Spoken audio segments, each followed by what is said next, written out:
Hey everyone, welcome back to the Firefighters Podcast. Before we go any further, just do us a massive favour and hit that subscribe or follow button in front of you. It's a key performance indicator for the podcast and it really helps us measure success of every single episode. When people ask you and say, oh, who do you work for? And if you say Rosenbauer, they don't necessarily know, if they're not within the sector, who Rosenbauer is, but they only have to Google it and then they go, wow, what? That's not what I expected.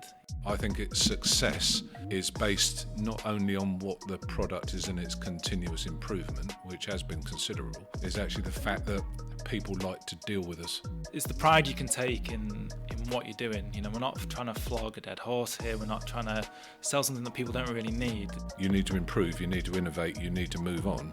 We're not just about sell it, walk away. It's more than that. It's a relationship. And I think that, if I had to say, that's the root cause of our success. This is the second of our two-part episode with Rosenbauer. As a quick recap, Rosenbauer UK is the sales and service contact for Rosenbauer on the UK shores and enabling direct supply to the UK's fire and rescue services with municipal and industrial fire appliances, aerials and firefighting equipment. The company is based in Holmfirth, West Yorkshire, which sits in close proximity to Manchester. The Rosenbauer Group is one of the largest manufacturers of fire service vehicles and firefighting equipment in the world. Rosenbauer supplies the firefighting sector in over 100 countries. With a wide range of custom fire and rescue apparatus and services, it introduces its extensive series of firefighting vehicles and aerials in 3 continents to both European and US standards. The group is the world's largest firefighting technology provider. The listed family company is the 6th generation and has served fire departments for more than 150 years with a strong customer focus, innovative strength and reliability are Rosenbauer's key assets. So as a recap today, I'm welcoming back Nick Uwins, Managing Director of Rosenbauer UK Limited, and Andrew Smith, Business Development Manager of Fire and Rescue Equipment at Rosenbauer, to discuss how it all started and also a glimpse into the future of Rosenbauer and how they are solving the challenges of the modern fire service. Nick, Andrew, welcome to the Firefighters Podcast. How are we doing, fellas? All right? Yeah, good. Thank you so much for welcoming us to your facility. We've had an incredible look round everything, and I say everything. You know, some of the things we've looked at today, we haven't had a chance to look at some of the PPVs, some of the massive stuff you're doing in the PPE market. But I wanted to start with yourself, Nick. You've overwhelmed us with your knowledge of the appliances down there. But when did you first come to Rosenbauer, and sort of what attracted you to the industry itself?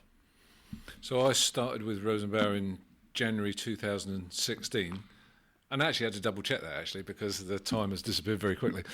And you go, oh, how long has it been really? It's been that long. And considering I was in my previous job for 26 years, it's quite a thing. And it came about through a conversation I had with the previous managing director and a guy, one of the Rosenbauer guys from Austria, at an exhibition, and said, do you fancy it? Have you ever thought about it?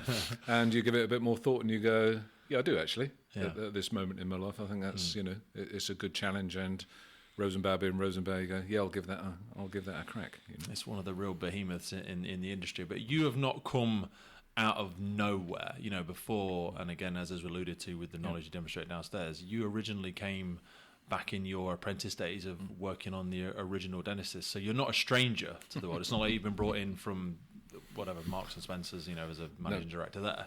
You've got a real history within it as well. I do. When I left school, I have to say that, you know, unconvincing at school, uninspired by school actually, and not until I left school and was an apprentice at Dennis. What did you want to do when you were at school? Sorry, I don't know what I wanted to do at school. I'm thinking I'm one of those that goes, you don't know what. What did I want to do at school? Play football, I think. Actually, was what I wanted to do. Is at anybody really? I mean, I think you got children, haven't you, Nick? I have, yeah. Yeah, I've got 3 children. Andrew, you've got 2 young children now as well. Do people still do those questions? Because my oldest is 21, Archie's 15, and Lily's 9. I don't ask them what they want. I don't know what I want to be when I grow up. I'm really enjoying what I do now, but certainly when you think of a business concept, it's hard to know what the end goal is. You're kind of focusing on the here and now, and I think it's quite difficult. My experience with my children are older, and they had choices to make. I think probably more than what certainly I had when I was at school. And you get a choice. What was the thing I enjoyed about school the most? I could say, apart from playing football, was woodwork, metalwork and technical drawing. It's my sort of the sum total of my O levels is, you know, those practical practical skills that you go. And then consequently, when I was an apprentice, I had a choice of apprenticeships in the local area because there were engineering businesses. That's what I wanted to do. And I picked the one at Dennis's, actually. Why did I pick that one? Actually, because it was 200 yards from where I lived. And then I was a coach builder apprentice. So if you looked at my apprenticeship papers, it says coach builder, and we were carpenters, because fire engines were made of wood. Oh, geez. So I jokingly said to you earlier, about I have actually worked on fire engines with wheeled escapes, and actually it wasn't a joke, because I have. And because you said there's somebody now, they would think like you said, they would think you're joking. Yeah, you are really that old. Yeah. And so I did work on those. But when you're doing your apprenticeship, they had, and I certainly did it anyway, was move around the company in those 4 years. Don't upset anybody, as you'll end up in the fiberglass department. I was literally having this conversation with my youngest son the other day, and it's a great thing to ask you, given the position you're in now. Apprenticeships. So apprenticeships were very big when we were younger, certainly when I was younger, and obviously you did one yourself.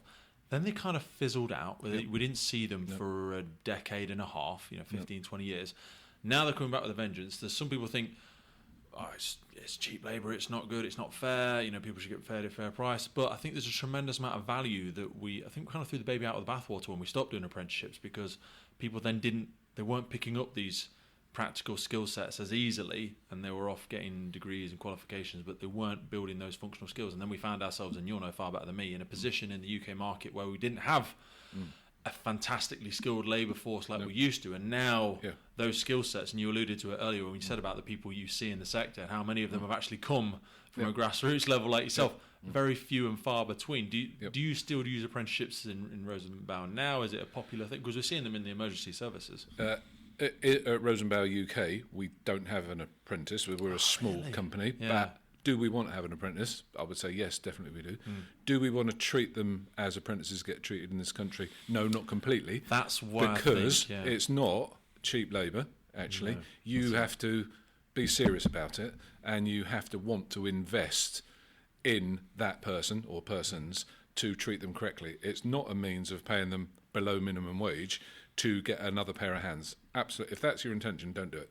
And I know from experience, where apprenticeship is taken up, and that's exactly what happens. And I had to subsidise my eldest son's apprenticeship, what he did, because he literally couldn't afford to get there on the money they've been paid. So no, but you clearly saw there's value in it. Otherwise, you absolutely value in it. Absolute value in it. 100%. So come out the end of it, and it's all good. Rosenbauer as a whole has a lot of apprentices. Okay. And from all walks of life, and we see it, on the newsletters and stuff. You go, here's our latest influx of thing, and you'll see 10, 20, but they're across all the company. So when it's large companies, particularly the Austrian places, the factories, where there's 1,000 people working at each place, and you've got the selected apprentices in finance, admin, engineering. The apprenticeship's not just for people with some spanners. Yeah. It's for people, because Rosenbauer at Plant 1 particularly has a machine shop. Mm-hmm. So there'll be people that are doing machining. It's got a very large computer-controlled machine shop and one thing and another. So the apprenticeships are a lifeblood into those companies, because they're so large, and you have to grow that. You grow your talent to get people from outside is very difficult. Some people are reluctant investing too heavily, especially when we see people jumping from business to business, dropping and changing sectors that they work in. But I always say, yes, you might train people and then they leave, but what's worse is if you don't train them and they stay. Surely you'd rather invest in people and risk losing them rather than having a workforce that you never invested in. Yeah, I think you're right. But I take some pride in my previous job, and it was a decision that we took as the company to get apprentices. And did we have a number of failures in that group of apprentices? Yes, absolutely, we did. How much pride have I got in the ones that succeeded? I got a higher amount of pride actually in that. And did they leave after their apprenticeship? Yes, they did, because they moved on to something different, although they think, but they had the get up and go in there, and you go, do you know what?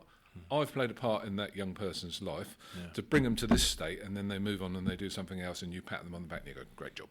Yeah, absolutely. I mean, with the speaker there, Andrew, saying about, when we were younger, I'm sure it was the same for yourself, there was a limited number of professions that people could perhaps get involved with. We speak about what do you want to be when you grow up. Now you could do a million and one things. You could make tables, you could run a podcast, you could be in the emergency services, you could do so many different things. Just some of your background obviously comes from sales, and marketing and stuff is a big part of what you do now. That could exist in any sector. Any sector needs sales. It's the lifeblood. I always say to people, life is sales. Why do you choose to use your skill sets in a sector like this, for a company like Rosenbauer, why be here when you could be a million different places doing what you do? Yeah, it's an interesting question. For me, I always wanted to do sales. It was always a thing I wanted to do. And some people hate it. It's scary. I love it, but it's scary. You tell people about sales, and there's a lot of misconceptions about KPIs and targets and things like this. And the way I look at it is, look, the postman has a target.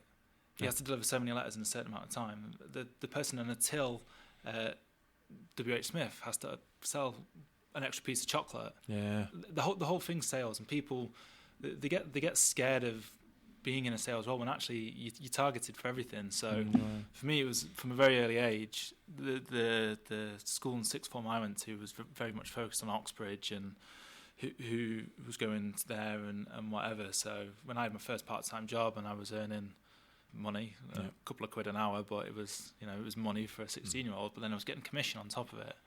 I'm like, hang on a minute, you're telling me to do a job, and I get extra money just for doing it well. Yeah. Like, this is just great. So for me, I ended up going to university doing history and politics for the transferable skills that you can take from that and then take into a sales environment.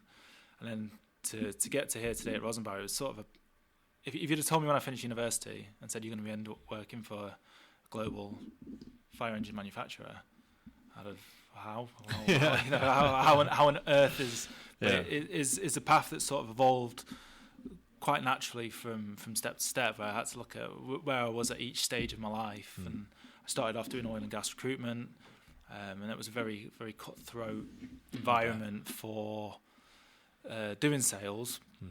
And it was a lot of chewing the phone off, just harassing people on the phone to try and do it. And for me, I was like, well, okay, I'd rather be out there, a bit more consultative style of selling. So the only company that would take me was Rent-A-Kill. So, they give me a car and it was like, go and sell pest control. And yeah, it was interesting, but whatever, it was a means to an end. I did that for a bit. And then I finally got a job in the hire industry doing cherry pickers and working platforms. That role grew and took on more responsibility, and then an opportunity come to work for a German pump manufacturer. So I really found a bit of a home there in pumps and pumping technology, and taking a consultative approach to sales and working with the customers. It was just one day I seen a job advert for Rosenbauer, and having worked for a German pump manufacturer that did a sort of 360 offering, and then I seen Rosenbauer, and okay, it's essentially an Austrian pump manufacturer on a bigger scale, more pedigree behind it.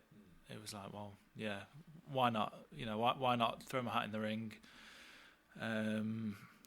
Met Nick, and you said as well downstairs about how we talk about bringing your son to work day, and there's a different level of authenticity that comes from you're serving a different end user. At the end of that, I never like to pick on them. Not that I think they'll remotely care or even listen to the podcast, but we're not selling straws from McDonald's. Do you know what I mean? There's a different reward metric when you say that consultative side of it and the work you do with the end user. Well, the end user here is frontline operators, whether it be fire service, police, paramedics, whatever the frontline operator may be. It has a different coming to work on a Monday feel when the people you're going out to serve are serving the community, I suppose. It's funny when you say about, so I've got two boys. My eldest is 4, my youngest is 2. My eldest is 4 and he's at his preschool now. They start talking about what would your parents do and what do you want to be when you're older? And if you ask him now already, what do you want to be when you're older? I want to sell fire engines, Daddy.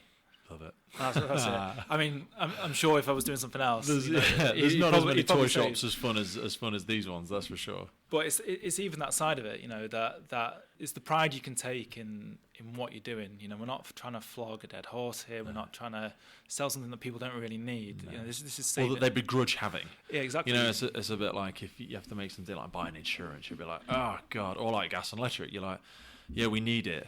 I hate you. I don't like that I've got to pay for it, but exactly. I get it, and you've got me by the short and curly, so I'm going to have to do it. Whereas this, it's a fun problem to solve, isn't it? Some of the problems, challenges that you guys are facing. Yeah, exactly. And it's when people ask you and say, "Oh, who do you work for?" and if you say Rosenbauer, they don't necessarily know, if they're not within the sector, who Rosenbauer is, but they only have to Google it, and then they go, "Wow, what? That's not what I expected." There's a lot of people, and they go, "What do you do?" I'm an accountant, or I work for a law firm, or do this or do an office job or something like that. And even for us this morning, when we walk around the workshop here, and You have a big old smile on your face, don't you? Me and James, honestly. And I used to think this. I've been in the emergency services for about 15 years now. People say, oh, mate, wait till you've been in for 5 years, be bored of it. And then they say, wait till you've been in for 10 years, be bored of it. They're still saying it to me now. So I think there's a difference in the type of person that is attracted to the job. You know, a lot of people come to the emergency service system to make a living. I like to think that the people I work with, and hopefully I include myself in that, are people that actually come to make a difference, not just make a living, because you find it's so much easier to turn up on a Monday or turn up for a night shift when you know the job that you're doing has a different purpose to it. I think, you know, in a sales role, to be perfectly honest, you could probably earn a lot more money in a completely different market. Yep. Yeah, you know, when I did recruitment, you know, it was incredibly lucrative, but was proud of it. Quite soul destroying as well. Times. I've worked in some sectors like that with the greatest of respect, and it's harder. That's what made me want to leave. You know, about a 12 grand pay drop to come across and join the fire service, but I'd done all those skill sets we were talking to downstairs in a fast-moving consumer goods company, and thought, God, imagine if you applied some of this thinking to a much more interesting problem. It has a greater level of appeal to it, doesn't it? Yeah, as I said, was I proud of what I was doing? I was proud of the paycheck, yeah, for sure. Was I really, you know, was I proud of what I was doing? Was this going to be no? Whereas, you know, I can come down to my home office and turn my computer on, my wallpaper on it's one of the RTs, and you just look at it and you're like, it's cool. You never outgrow that, do you? When my little boy's at the door and he looks at it and he's like, oh, daddy, and you're like, yeah, that's well, we look forward to meeting him. We were saying to James, you know, we're going to see them at the British Firefighter Challenge this year. It's a quick update from one of our partners, and we'll be right back to the show. Today's episode was brought to you by our partner, William Wood Watches. Now, in support of the Firefighters charity, William Wood Watches, who are the makers of those beautiful luxury watches from upcycled firefighting equipment, are bringing you the always ready motorcycle. It's super essential to make you aware of this one, folks, because there are only 300 tickets available. William Wood Watches have partnered with the talented Sultan Motorcycles, and they're bringing you the first William Wood Watches motorcycle. This is incorporating the workings of all of their watches and adorned with multiple elements of upcycled firefighting materials. This is a one-off motorcycle, and it's like nothing you've ever seen before. It can only be won if you're in the prize draw. You can enter the prize draw if you follow the link in the post below this episode. All profits raised from the sale of the Always Ready motorbike will be donated to the Firefighters charity in the UK, supporting firefighters and their families. Not only does making a purchase from William Wood Watches mean you will get your hands on one of those beautiful and authentic luxury pieces of firefighting nostalgia, but you will be supporting this effort and giving a donation to the people that operate in our sector. Now back to the show. We were speaking about many of the ranges of products and stuff that we've seen here, and some of the innovations that are going on. We spoke a little bit, off microphone about some of the exciting things that you're doing.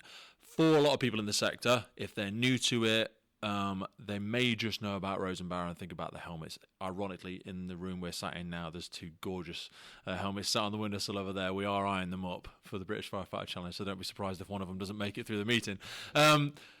It's not all about the helmets, but I do want to double click on how Rosenbauer seems to be just has identity attached to that to a certain extent with the Heroes models. And why has that been such a case, Nick? Why has it been such a pivotal point in the market that when people think of helmets, Rosenbauer seems to be synonymous with it?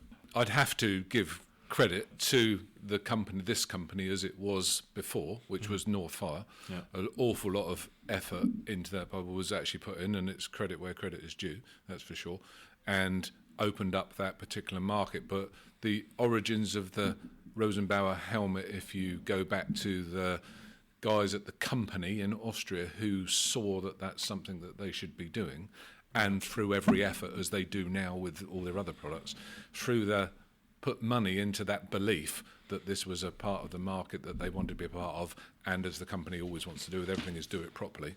And so the helmet became available, the Rosenbauer helmet, and as I said to you earlier, I think its success is based not only on what the product is in its continuous improvement, which has been considerable, is actually the fact that people like to deal with us.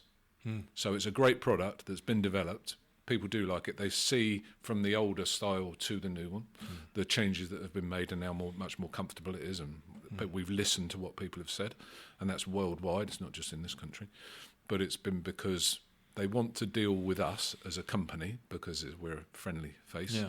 We have good products and we support the customer. So regardless of its route to market, we're not just about sell it, walk away. Yes. It's more than that. It's a relationship. And I think that if I had to say, that's the root cause of our success thus far with that particular product. I think with certain products and certain people, even in this sector, some can hide behind what they do and hope they'll be forgiven for who they are, despite of what they do. But like you say, you've got a big after-sales department here, and the specificity and individual care that goes into some of the work you do, and some that I've experienced personally, even with my own service, is a real game changer. And probably for people new to the industry or new to some of the things we're going to discuss today, making that decision at the beginning, you've got to think about the long journey this is going to take. This is not these aren't throwaway products. Certainly when we come to speak about some of the vehicles that we're looking at, we live in such a world now where you buy something on Amazon, you throw it away tomorrow.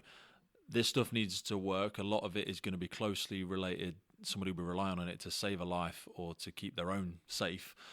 So it's a very different purchase than buying office supplies. It is. And if you're in a UK company, for instance, we're a subsidiary company of Rosenbauer AG. So we have that full support of the company. And from a worldwide point of view, so our service activities actually is probably bigger than people would start to think it is.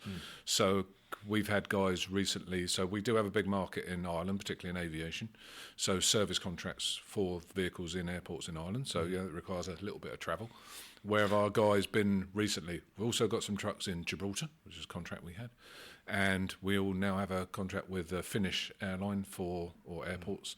I think it's 4 airports in Finland. We have that service contract, and we have some in Portugal as well. So do we just sit on the ground? No, service is very important to us. It is, it's a business, but it's a sustainable business, so it's a revenue stream. Yeah. We had a very close friend of mine, Matt, Matt from Gibraltar, from the Firefighter Challenges.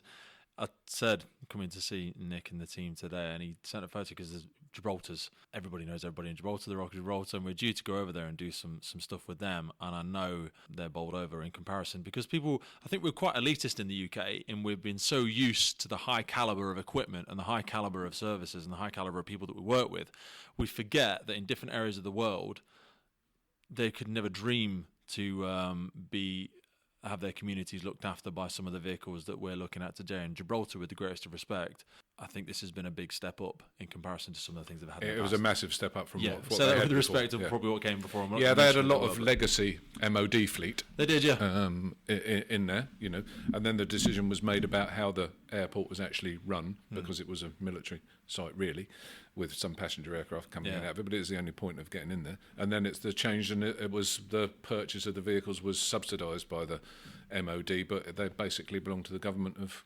Gibraltar. So from that respect, they have had a massive, great big step up, and quite rightly so. It's a busy place, but we do see that where people have got to step up from some of the legacy stuff. We've had some successes recently in Ireland with Panthers to airports because they were given government grants and decided to uprate their fleets because they want to develop that internal transport network to develop their country, don't they? Absolutely. I want to continue down that sort of the rabbit hole with the vehicles that we've got. So on the website, we look at the sort of you feature a vehicle of a month, and I was trying to scroll through and trying to pick something favourite. The Panther keeps screaming to mind just because it's so iconic, and we spoke about some of the ones at Heathrow and some of the other places that you have them facilitated. But I want to cast our mind to way back to when you first started working on the Dennis's to some of the vehicles that we're seeing now. We saw some of the differences in the way that the cabs articulate, the demands for equipment. We spoke about compressed air foam systems. So many variations and demands for the customer in terms of them vehicles. What are some of the biggest challenges you have seen from where the vehicles were to where they are now, and what are some of the biggest things that Rosenbauer are working on to continue to serve the needs of an ever-changing, dynamic fire service that you see before you? Yeah, you noticed I started laughing straight away. Yeah. Because I have seen... And also, do people know what they want? This is a conversation we had earlier about what people think they want and what they really need. What they think they want and what they really want, or what they need, actually. It's not necessarily the same thing. But in more recent times, particularly because of the pandemic, we've done so many more, and everybody will be able to relate to this, won't they? In that you're doing, here's another Teams meeting, do a presentation, Yeah. I would have said that's become more common now that you do a presentation. Anyway, so some of the presentations you develop become different, and I did one in the last sort of 18 months or so. I develop them as I go. And one of my first slides is, this is what the fire service used to do by picture format, because I believe pictures tell 1,000 words. Absolutely. More difficult in this environment. But you start off, and so I've got a slide, and the first picture is of a horse-drawn fire engine. Yeah. And then it progresses through the various stages of fire engines to our RT, so an electric fire engine. I like to say, what's the common denominator between those 8 things that are on that particular slide? Tell you what, they've all got wheels. Why have they got wheels? That's because they need to go somewhere. Who's reinvented the wheel? Well, it's a bit different, but actually it's still round. Yeah. Because the fire truck's still got to go where it's got to go. That also goes, and it's not just with the vehicles, but because fire service needs people, transport, communications. You take one of those away, then you're in a bit of bother, aren't you? So that communications, I'm sure we'll talk about it later, is turning to a digital format, as biz, ring up 999, ding, ding, ring a bell and off you go. And what was the communication from the fire truck from there? It was non-existent, wasn't it? But of course it is now. So that whole host of changes that you see, and a number of those have been changed by legislation. Okay. So from a transport point of view, from a vehicle point of view, the challenges often become because technology changes and regulations change. So what's the most obvious one? Well, it's an environmental change because of diesel engines. So what's happened with those, So I joked to you earlier and said, there was a time if you broke down, you could operate the engine with your shoelaces. Yeah. Not a chance of doing that now. If it stops, it stops. That's it. Electronic control. So when electronic control for the engine came in, how do you control the pump? Well, you got to do it electronically, and that threw up quite a lot of. You might think it's fairly simple, but at the point, everybody went, "Oh." Well, not only that, just how do we do that? From a boots on the ground perspective, convincing people to adopt that was very, very difficult. Yeah, very absolutely. And then we had that proliferation of people who said, "Oh, well, I need a stick, or I need do I press it down to make the engine go faster?" But it's a whole host of things that came with it, and then different materials. So from a electronic point of view, that was a lot of challenges. From a technical point of view, when the chassis started to change, and would you say those changes in legislation was the demise of the Dennis chassis? You'd probably have to say, yeah, it probably was, because their market share was low. It was a niche product. Yeah. Did they have the high volumes of the chassis manufacturers? No. And so it became more difficult, and their product costs went up. Yeah, and they couldn't compete with the likes of Volvo, and the Volvos, if you want to use those as an analogy. It's quite sad though, because I remember driving some of the first Dennis's. It is a bit sad, and they're nice. Yeah. Yes, absolutely. So when you've driven, mind you, I learnt on them, so I appreciate I have a bias. It is like that, and people do use those stories like people do, and I would say that, wouldn't I? Because having driven fire trucks myself, it's like, that's what you would say. So those challenges, and then because you then, like I said again, so when we were carpenters making fire engines out of wood, nobody think that's a great idea. Why do you do that?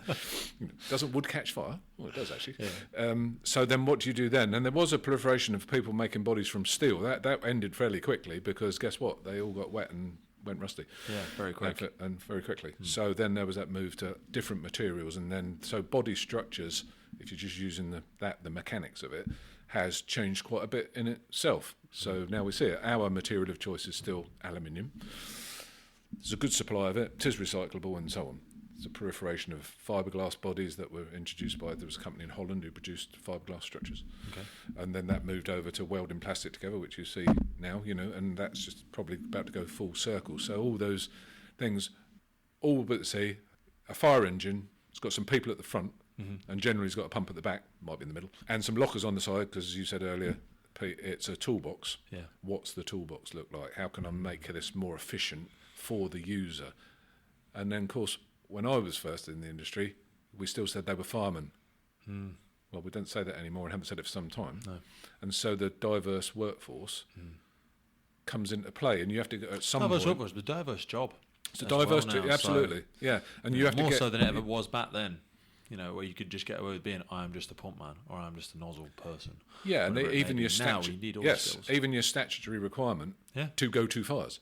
End of that story. Yeah. and then your role becomes much more involved in different types of incidents. They're sending us to some road traffic collision. Yeah. That becomes a different ball game entirely. And so your role, confined space rescues and everything that we know now, don't we? You know, but at the end of the day, so how do we develop our product to then take account of the next either legislation or our workforce or the incident types that we're going to? So like now we're seeing more heath fires. Yeah. It's March. It's only just stopped raining. It's probably going to rain again. But Scotland's just had one the other day, and we had one locally here a week ago. So what does that fire truck look like?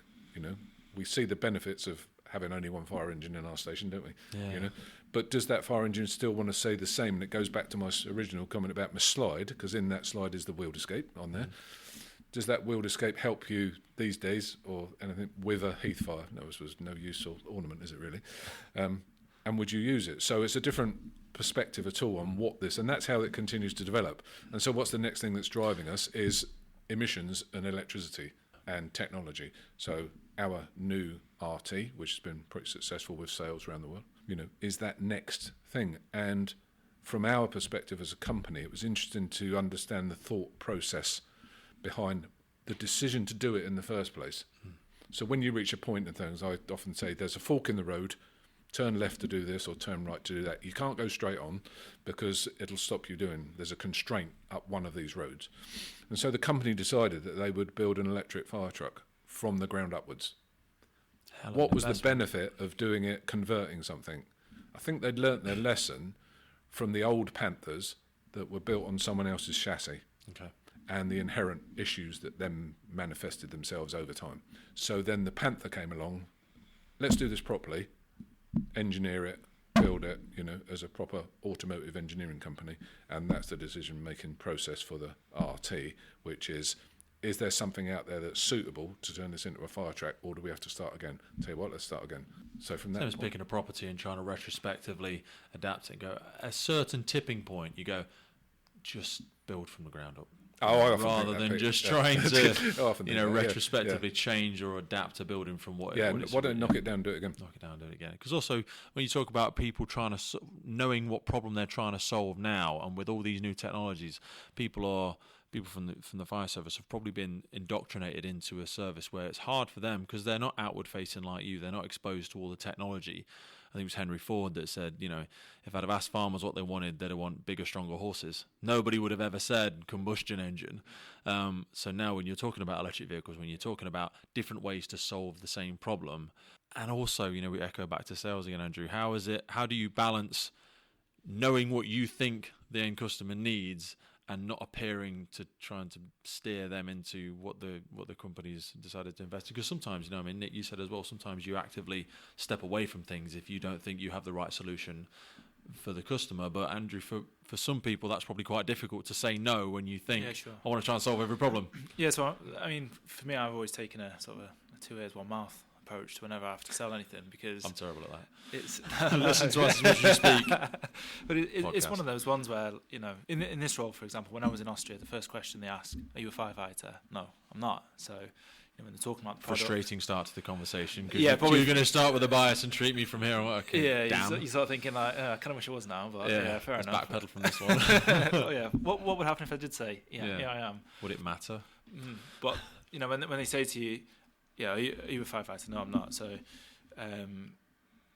when I'm going and I'm seeing the brigades and I'm seeing the various different watches and taking the products to show to them, it's almost getting the feedback from them and listening to them and say, well, we're not here to say you have to have this pump because it's the best pump in the world and it has this feature, but listen to them and say, well, what is it? What boots have you got? What helmet have you got? What LPP are you using? What do you like? What do you not like? And then say, look, you know, this is what we've got to offer. What's your thoughts? What's your feedback? Because we can then give that back to the factory as well and say to the product managers who look after the lines and say, this is the feedback that we've had from the end user. So I think in this profession, we're supplying equipment that you and other firefighters, you've got to trust your life with some of this stuff. When we're talking about the helmets, for example, you're being asked to do something that's absolutely counterintuitive. You've got to run into that burning building and you've got to go and do something. And you've got to know that what you're wearing, what you're using, the equipment that you've got is fit for purpose. It's right. It's thought of. It's not just a product that's sold. So otherwise, it's like a parent pushing you out onto a glass bridge and going, go on, just go, it's fine. And you're like, I don't think this is going to hold me. Yeah. I know you're telling me it is, and you've tried to bamboozle me with the data, but I don't have belief in it.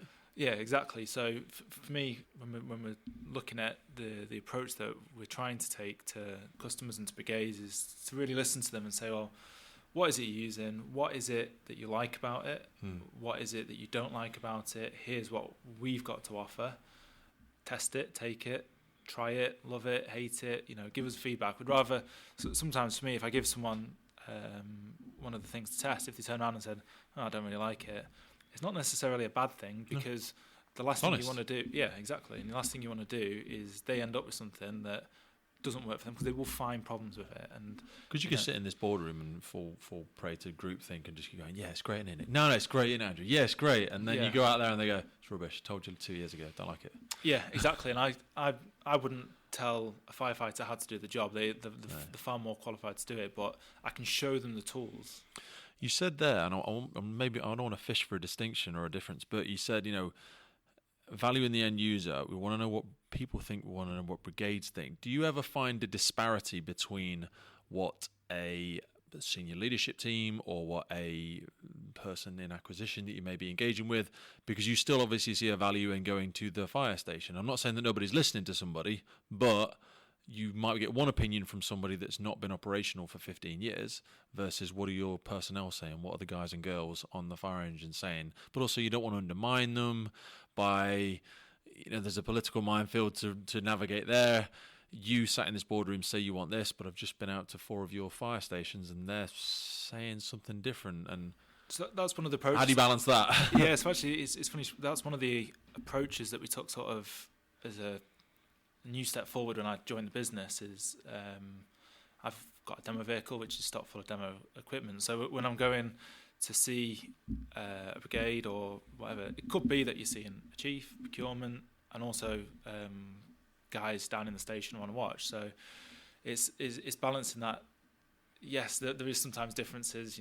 Like I say, not always price, but price is it's a fact of life. The firefighter's going to want the nicest, sexiest thing you've got on the back of the van. I think everyone would drive. How much is that? Don't care. I think we said before, everyone would drive around in the Panther, right? Of course you would. Yeah. Did, so I need one. I need it.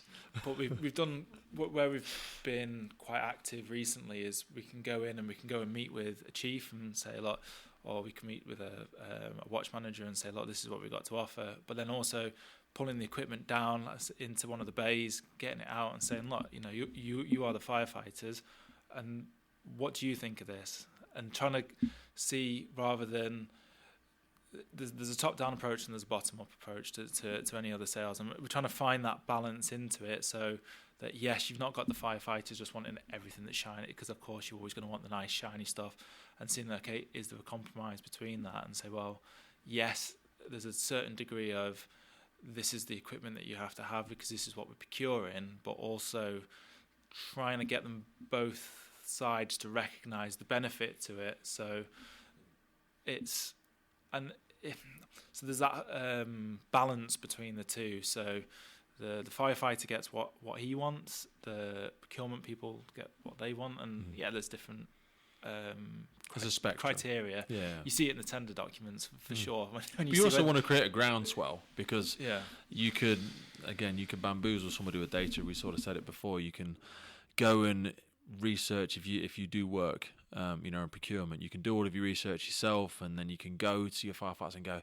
we are going to get the best. If I were buying a TV tomorrow, I might do all the research and go, I'm going to get the Panasonic 360XY widescreen 52. And you're so excited to tell your mate who is the specialist in IT, and you tell him and he goes, no, mate, that's rubbish, get the Samsung. You know what I mean? It's like going down to the base and saying, oh, we found this fantastic product by X. And they go, no, man, get the Rosenbauer, it's better, or get the X, because they just know, or they've spoke to their friends. And immediately, no matter how much data you give them, if they've not been brought in and included in it and brought on board in the why process, they don't feel part of the solution. It feels like a tell rather than a sell. Do you know what I mean? I'm just do it because I've told you to. Just put it on. And you're like, okay, but I'm not going to look after it. I'm not going to use it. I'm not going to espouse the benefits of it because I don't feel included in the decision process. Yeah, you can look at a spec sheet, right? And a spec sheet will tell you all the technical details. So if you take an LPP, you can read exactly, how many cc's the engine has, flow rates, pressures. You can read fuel consumptions. There's so much data you can get off a spec sheet or something like that, but to actually then give it to a firefighter and to say hand prime that, have a go at hand priming it, or when they actually hear it or use it, and everyone always has a different approach to how they like to do business, and I think particularly in the fire and rescue world, I think that hands-on approach to consult with the brigades, to consult with the firefighters, to get them involved and to get that, I think is absolutely invaluable. Well, we're kinesthetic people as well, we like to touch and pick things up and know how it works. I'd never that's buy how a a lot car of people off in our spec, sector like to learn. You said yourself, you're head honcho on here, and you have a hands, I know how to use it, I want to tinker with it approach to things. You don't come from a spreadsheet background, Nick. You come from a hands-on, getting your greased up monkey hands in there. No, I think it's one of those, and it's often if you see something that's been manufactured by someone, and there are things that you see and you look at them and you go, ooh, what's wrong with that? Because it's just your perspective is it's all wrong, and I'm in the if it looks wrong, it is wrong. So there are things that you look at, and I think a number of I think the company pays quite a lot of high attention to detail. And so that when you see, like the vehicle design, for instance, some things people look at it and go, do you know what, there is added cost in this because it looks lovely, it doesn't need to be like that. Yeah. Well, it wouldn't look like that, would it? It'd look atrocious. Yeah. So, it's got to appeal to people. Yeah. So it's a bit like that in your private life. I know that has a cost, but it's still got to be appealing because you've got to be proud of the piece of equipment you're using, haven't you? And that's our job. And I always conscious, because of my background's really engineering, is that, don't be really boring, Nick, because you're just an engineer. Am I really hot on, saying things that are not quite true by social media? No, don't do that. Because often it has been meaningless. But what I like to see from a marketing perspective is just our names out there with our products. I don't want to say something like, this is the best thing since sliced bread, this fire engine. Because what does that actually mean? Can you actually quantify that to the user? They actually eventually, someone wants to go, well, what does it do? Yeah. It looks lovely, and I know you said it's the best thing since sliced bread, but what does it actually do? I think it's one of them, I always find it funny, because a couple of years ago I was at an airport, and they have like a sports car in there. Yeah. And then it's like, do you want to win this car? Buy a ticket for £1 or £5 or whatever to win this car. I said to the guy, it's no good, it's rubbish. Yeah. He's like, what do you mean it's rubbish? It's BMW i9. He said, what have you got? I said, Citroen C4 Picasso. He said, well, why is it rubbish? It's way better than what you got. Buy a ticket, you got a chance. And I was like, well, it's rubbish for me because I can't get any child seats in the back. Well, how can I get a pram in that? I don't want it. I don't want the car. Anybody ever been and done those, like you say, drive sports cars for a day? And I said, God, I'd hate to drive one. And he's there a sales guy. He's just trying to say, all he wants to do is sell you a ticket because he's got a car, and he's trying to tell you how great it is off spec. Listen, it would be a great Sunday drive car. Don't get me wrong, I'd love to have it for that, but I can't do a weekly shop. I can't take the kids to nursery. And it's that style versus substance, right? And like what Nick was saying there, but I think when you guys were walking around the workshop earlier, and you see your eyes light up when you see some of the finer details that are in it, it's a toolbox, the fire appliance. I see the same with so many things. I see the same with clothing, with other things. You've seen the film I Am Legend with Will Smith, and there's a value thing where people say, if nobody was here anymore, would the thing you think has value still have value? So we use the example of a really nice car. And I always said the Ford Ranger that we have was my end of the world car, because even if I could drive a Ferrari every day, if everyone had gone and I could just go and pick up the keys and drive them out the showroom, I wouldn't have it, in honesty. It's not functional for me. A lot of the clothing that I wear, it's not a really expensive suit, but it feels good, it does the job, and I feel like I can take over the world when I'm doing it. It might not be the nichest or the nicest, but it's functional, and like you say, it depends what your metric is. It absolutely is, and I think an example of that is our new branch. If you looked at our old branch, we still sell our old range of branches as well, clearly. If you got someone else's branch, you put it next and you go, well, they're very similar, aren't they? Look at our new one. It's been changed, and so rather than it being round, actually it's quite easy to make a round thing, isn't it? Just put it in a lathe and make it, But ours is square because it's intuitive and ergonomic for the person who actually wants to use the adjustment on it, because it operates in the way because it's square, not round. We said this. So someone's gone, some models that are trying to add the shark's fin and stuff, even when you've got a big set of massive gloves on, you're trying to find that 30-degree cone. We were doing some CFBT stuff the other day, and we actually tried yours out. It's very clear when you are hitting those particular points on the nozzle adjustment, because it has the clear square end. Subtle differences. And there is subtle difference. It's a bit like one of the features that people like from people tell me about the helmet is the external adjustment on the back. Yeah. Because it's intuitive and it's very easy to find. Yeah. Not necessarily the case with other people's. No. So you have to push it down over the bridge of your nose to try and get your fingers under the back. There's little fine details of the products that actually go, someone thought about that. Small things that make the big difference. So when we look at the huge range of products that the company's involved with now, we spoke before a little bit when we were alluding to what you want to be when you grow up. When there's a million options, it's hard to pick one. Like if we sat down to watch a film and I've got 5 DVDs, back when people used to do DVDs, it takes us about 10 minutes to pick a film. If I've got a wall full of 10,000, we might be stood there 2 hours later still trying to decide what film to watch. Now, when there's so many needs that need fulfilling and you have such a large company with lots of great innovative people and engineers, how do you decide where to put your focus? You're a leader in the fire engine building, you're obviously a leader in some of the PPE stuff, but you do ticks, you do PPEs, you do fans and stuff like that. How do you decide which? Because there's also it's not a bottomless pot of money, and you have a limited personnel. How do you, Nick, decide where to place that focus and not wanting to be a jack of all trades, master of none? It's one of those ones when you don't want to be a busy fool. Would be a better way of describing it. So it's each opportunity, but at some point in time, because this company has had some changes over periods of time since it was what it was originally, and then now a subsidiary company of Rosenbauer, and the personnel changed within. And so our what we want to do and have been doing for the last, say, 2 to 3 years is just settling into a way of working that brings some consistency. And then what do we want to invest the money we do have, because we also want to be self-sufficient here.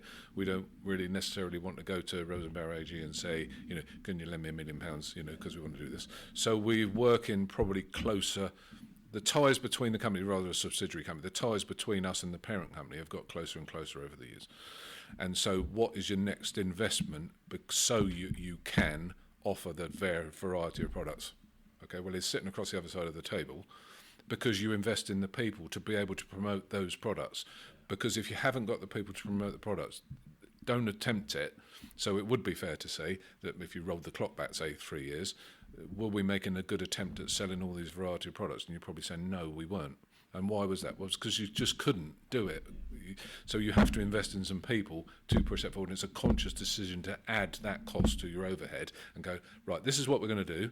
Here's the budget. This is what we're going to do from now on. Headcount's going up, but there's the result is in these sales.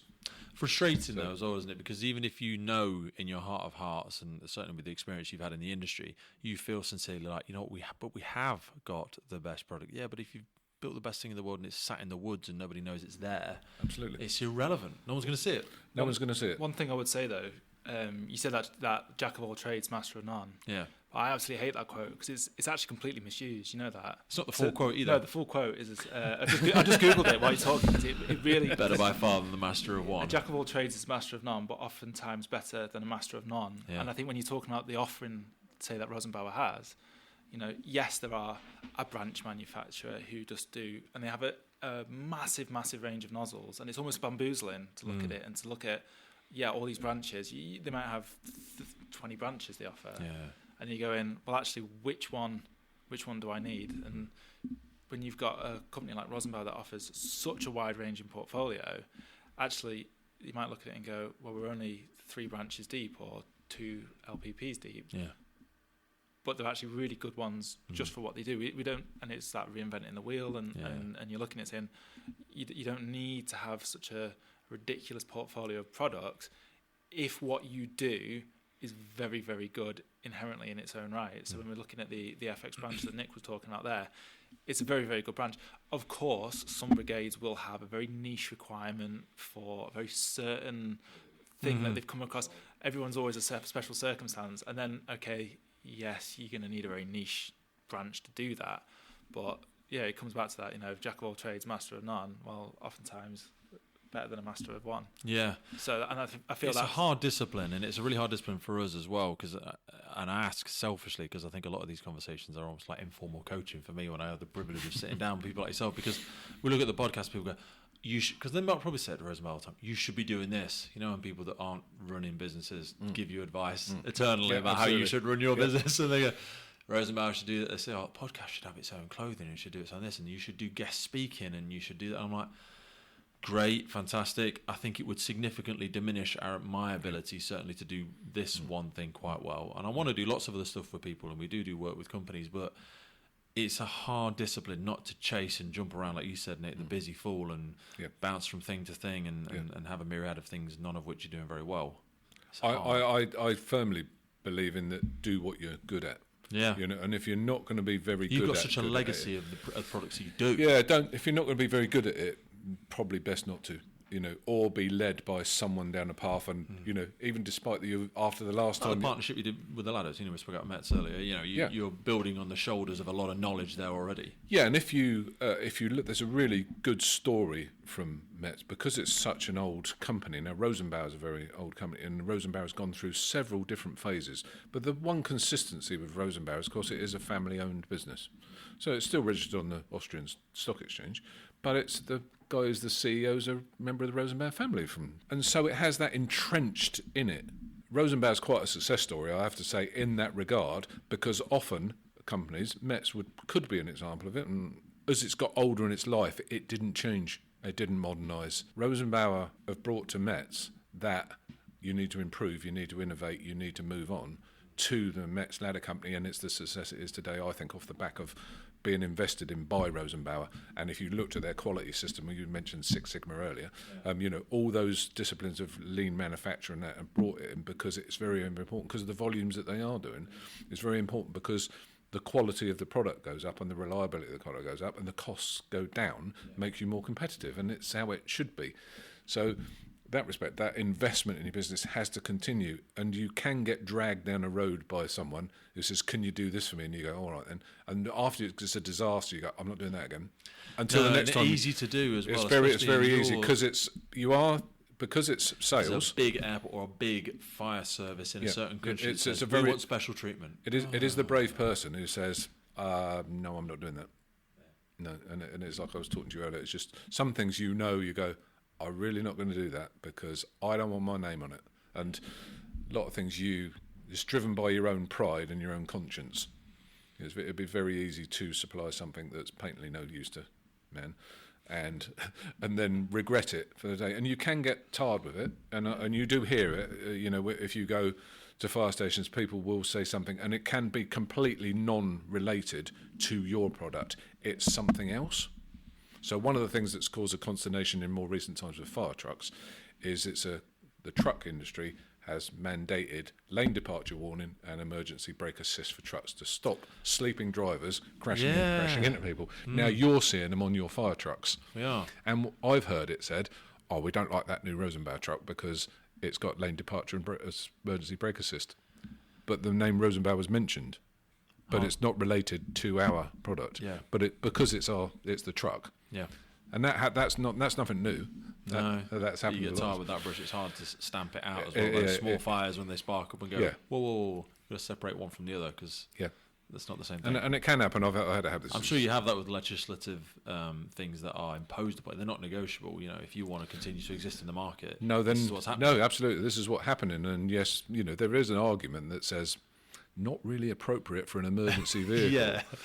Good idea. Yeah, trying to get that over to somebody is increasingly difficult. And we spoke about it earlier, and it says, so, Mr. Uwins, you're in court today because this fire engine ran over a bus stop full of people.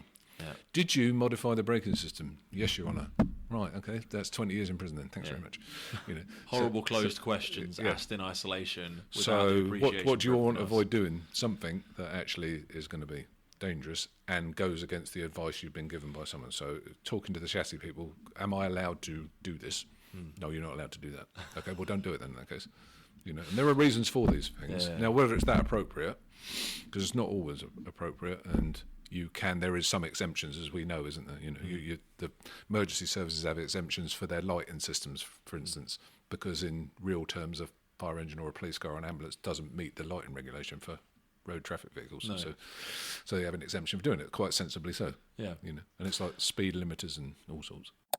Just a quick reminder of our monthly giveaway with our partner Hikes and Tallyman. If you jump over to our social media platforms, you can once again get a chance to win a pair of Hikes Black Eagle Adventure GTX boots. Hikes is one of the biggest and best brands in the boot market and now supplies armies around the world, equipping special units, firefighters, paramedics, police officers when it comes to high quality, high tech footwear. And from our partner Tallyman, you can get 2 personalized BA tallies with your name on them and the logo of the podcast on the back. Just head over to our social media channels and all the instructions are there. You got to scroll through, find the post and get on it. Now back to the show. I wanted to ask you both about balance, because you express a great deal of passion in the work that you do, and again there's a bias in the fact we exist in a sector where a lot of it runs on passion. Some people could get paid more for existing in other sectors. How do you balance your desire to grow the company, to make sales, to hit these KPIs? Balance is a very difficult thing, and I ask personally because it's something I've certainly struggled with. I'm a recovered addict, but I'm always going to have that sort of desire to work more than anybody else. When you're in positions like yourself, Nick, and certainly when you exist in a sector like sales, when it's kind of a black hole, it will swallow as much of you as you want to pour into it. How do you strike that balance, and how do you not impose those expectations on the people that are working in your team or work with yourself, Andrew? So mine's quite personal, actually. What drives me? I'm a twin. Oh, really? Yeah, I've got a twin brother, and my brother's got a PhD in chemistry, and he works in drug research. He's a very, very clever individual, very, very clever, and he's a biological yardstick.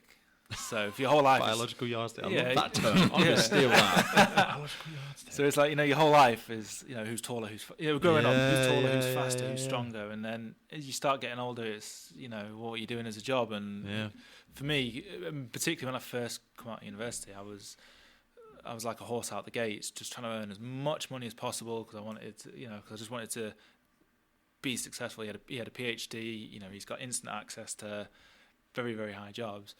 So I would say in my early days of working, I just took it too much of an extreme. I was just working all the time. I think for me personally, having children has reined that in quite a lot, because then you take a step back and think, well, why am I trying to do this? What am I trying to prove to the world, by... Oh, and Nick says about the metric.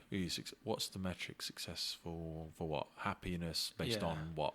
And then exactly, and my weekends now are just completely taken up with taking my little lads to rugby and to football. But and I'm just stood there, even though it's in the lashing rain coming down sideways in Wigan. But to stand there and watch them doing that, and actually, why am I doing this? To give them opportunities. So I can take pride in what I do. I can take pride in the company you're working for, the sector you're working in. But then you can take pride in you providing for the kids, and to hear your boy say, "Yeah, I want to sell fire engines and go up." Yeah, okay. It's probably a little bit of whatever I was doing. You probably want to do the same.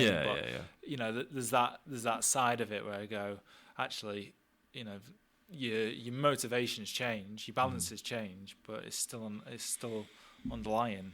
How do you do that though, and still exist in such a competitive environment where there will be people without families? Oh yeah, fine, Andrew wants to. I don't want any kids. I'm just gonna drive up and down the country. I'm gonna be on a plane every day. I'm gonna get the sales. I'm gonna get the contracts, come hell or high water. Some people, and especially as again, we spoke earlier about bridging the gap between public sector and private sector, where there are some people in the private sector that will not share your character, they won't show you, but they might even show you morals. They are just willing to do whatever it takes and cut any corners or do whatever. How do you balance that? I mean, for me, I'm incredibly. My wife will testify to it. I'm incredibly competitive. I can't even play a ball game without. It's not even just win, but it's got to be total domination. So life is competition, and I don't think we should dispel it completely. We've gone through a generation of just it's okay just to show up. No, it's not okay just to show up. Actually, I tell that to my lads actually when they're doing the rugby, when he has to go and run and score a try. He's only 4, and some of the parents are like, he's just taking part, and I'm like, Jack, it's first out, first back, go. Yeah. Because when it comes to it, when you have to do a competition, you have to practice winning now. because and that's where it comes down to it. When it comes down to even your professional life, a tender comes out, we don't get paid for coming second. Yeah, we get paid. Oh, we all showed up though, didn't we? It was nice. I did a really. Is that going to pay the bills? Is it? Yeah, is that going to? I did a really. Can't take your warm feeling to the bank. They're not going to accept it for the mortgage. All right. Yeah, I could get a thesaurus out and write a really lovely worded tender document. We don't get paid on that, and that's. I think when you come into somewhere and yes, you're at the forefront of the sales team, and then you see the engineers in the workshop, you see the staff in the office. Yes, we all have our own parts of it, but I think particularly in the sales, you're at the forefront of the business. You win the contract. There's a massive amount of trust placed in you because it's like that whole wave is behind you. We're going, we've done all the great admin, we've created the great product, we've done all the innovation, we've done all the engineering, and then they're giving it to you. You're putting it in the van and you're driving out there, and they're trusting you to do a clear, concise representation of what. Don't undersell it. Ironically, I think don't mess it up. When you say about there's individuals who don't have that same personal background, who just want to go out and just sell, drive up and down the country, when they have their own motivation for doing it. And I think, yes, okay, sometimes for me in my personal life, time limited, I can't 100% do that all the time, but you look at who you're responsible to within Rosenbauer UK, for example, and if the sales don't come in, at the end of the day, it's the staff within here that are the first to feel it. So, 100%. Yes, okay, you have a responsibility to the company to perform, but there's the people that are within the organisation, and you have to do well for them. It's nice to come back in and say, actually, like last week we did a tour of Scotland, to come back in and say, it was fantastic, we did this, we did that, we've got this opportunity, we had this feedback, we had that feedback, they want to take this on test because of what we've shown them. I think it inspires the guys here, and it comes back even to the first thing you said about being in sales. And from my side of it is people go, I don't want to do it. Yes, there's certain aspects of people sometimes think, and there are a few who are just sort of greasy haired, slick suited, want to go out and make a quick buck, and that's it. But when you look at what to be in a modern sales position where it's very much consultative, what does the customer need, understanding that, matching their needs to what you can offer, and then knowing your responsibility to your colleagues to deliver the products that's been developed from the head office to the market. I think that's when you can truly be successful within the field. And I think, but also, I think people forget there's nobody who isn't in sales. Exactly. Life is sales. Life is building rapport. We're part of sales right now. It's your ability to develop a relationship with those people, even if you're just CEO to engineer or receptionist to whoever. It's how quickly can you build rapport and how quickly can you get people on board with your idea, with your energy, with your passion, with your plan effectively.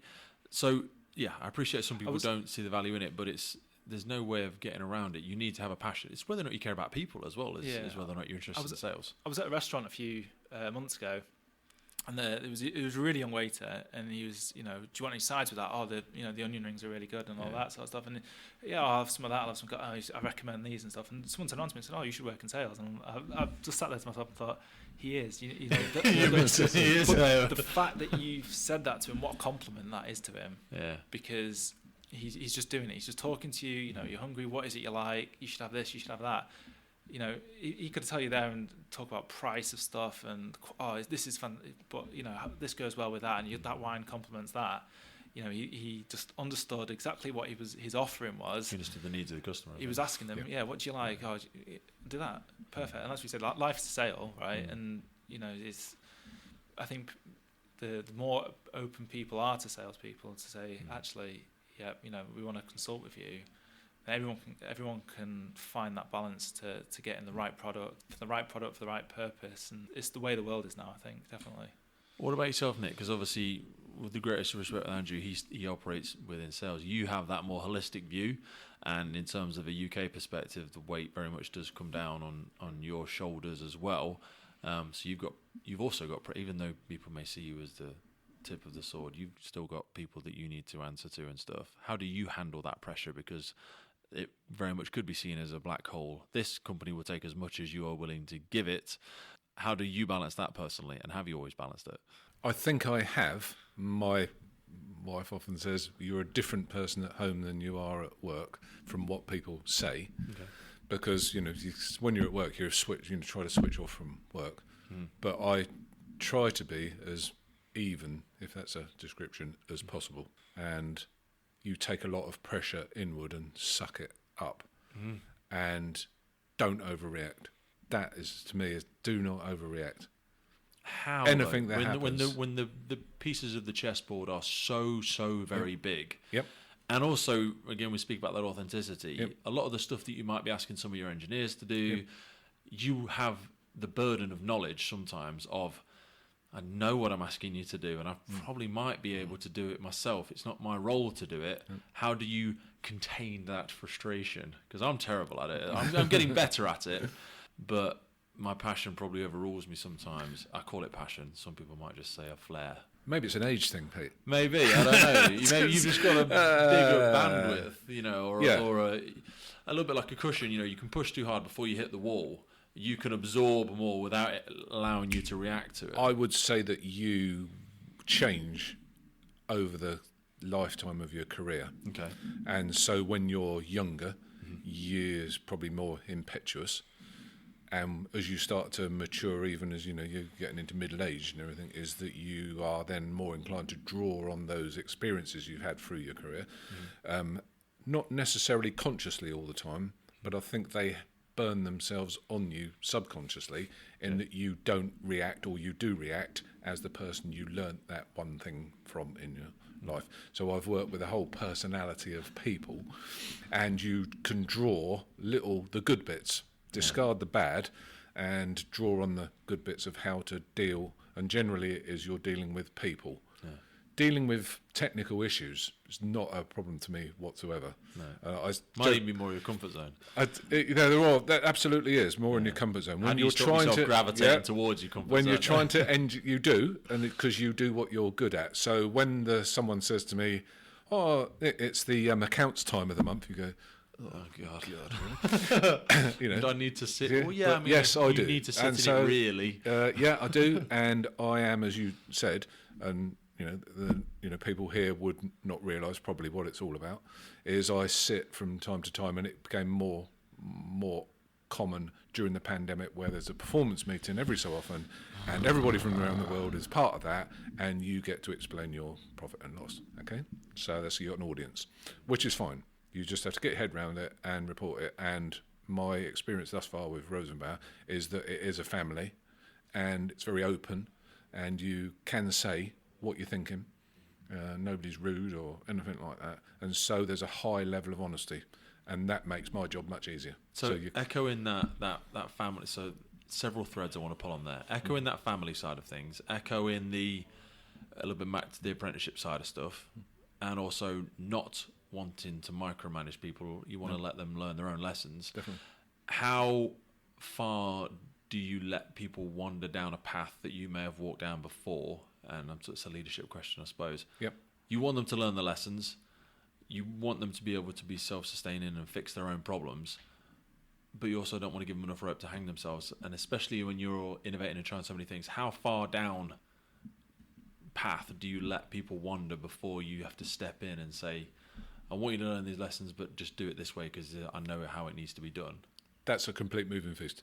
So for instance, if something's occurring and you know patently to start with that it's actually wrong, actually that's the moment where you go, right, hang on a second, let's just debate this a bit further. So one of my pet hates, okay, is someone says, we tried that 20 years ago, so there's no point doing it again. Right, hang on a second. That was 20 years ago.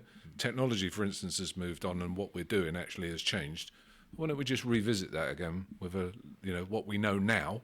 Because what we know now is not what we knew then. So let's just revisit that for the sake of revisiting it. But even just the people in the room, I said it just yesterday.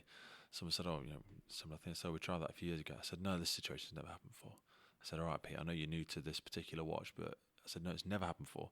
Never before has Pete Wakefield sat here with Nick sat there, with Andrew sat there, having this conversation. So this has never happened before. With this collective of experience in the room, we are going to think about this. It's going to get poured through a different filter. So it might be the same problem as a different filter in a different time. And you're absolutely right. No two things are ever the same. I've got some. They say a man never walks through the same river twice. Is that what I'm saying? I like the sayings like that you get like that. And I'm in the, people in glass houses shouldn't throw stones. Yeah. So I'm not very quick to criticise someone. Because I'm not perfect either. No. So take someone at face value and then explore what it is they're capable of. in those. And then the other one is the person who never made a mistake is the person who never did anything. I'm worried about the person, because if they've never made one, you might be about to make the mistake with me. Yeah, so I'm really worried. I've never had a massive. I've had several businesses that have been unsuccessful, some that have been successful. But if you say, "Oh, I nail it every time," that's worrying me because you're going to mess it up sometimes. Yeah, and it's not true. Yeah, absolutely. And so don't blame anybody. Actually, I hate that. You just blame someone. You do go what you learn from. My experience is that if you have someone that's working for you and some stuff's going wrong, most of the time there's an underlying reason for it. And I've said it to people here. That person changed from someone that they were 6 months ago into someone that you're thinking, what's going on? And 9 times out of 10, something happened. And it can be all the stuff that life throws at you, like death, divorce, marriage, children, all those things that can possibly, chapters of life, and it changes someone's personality. And my other experience is that if you say to them, what's wrong, they hit you with it, and then they feel so much better, and they nearly change back to the person they were 6 months ago, because they got it off their chest, couldn't just bring themselves to talk to you because some of it sounds pathetic. They go, oh, this might sound pathetic. You go, well, actually it doesn't. And then let them do the job, and they're relieved by it, by the fact it is, because there's that thing. So be careful how you don't knee-jerk into anything that you do, is my experience. I do have a tendency to want to do that, but I stop myself from doing it. And I jokingly said to Andrew the other week, I'm a bit like Back to the Future, where the guy says, what, you chicken or something? So if someone says to me, no, you can't do that, my first reaction is, yeah, I think I can. It triggers you. It triggers me, because if someone says, oh, there's no solution to that, I can't. I go, oh, yeah, there is. Yeah. There has to be a solution. I know there isn't to everything. We're quite similar in that aspect. There's a few things since I've started here where we've both gone, there's, for whatever reason, that can't be done. Me and Nick have both gone, no. I've never seen somebody's wrong, but I do, and I don't try and play clever word games, but people, the language, and I have it just even around the kitchen table, just be so careful, because not only is everyone else hearing what you're saying, but you're hearing what you're saying. Every time you say it and you believe what you've just said, people say, always. Nick always does that, yeah? Andrew never, he never does that. Or we've tried millions? Name 1,000. Okay, we've tried 100. Name 10. Okay, we've tried this one thing several times and it doesn't work. Okay, great. So not always then, and not never. Yeah. Not. It's always going to be that way. And it's one of the.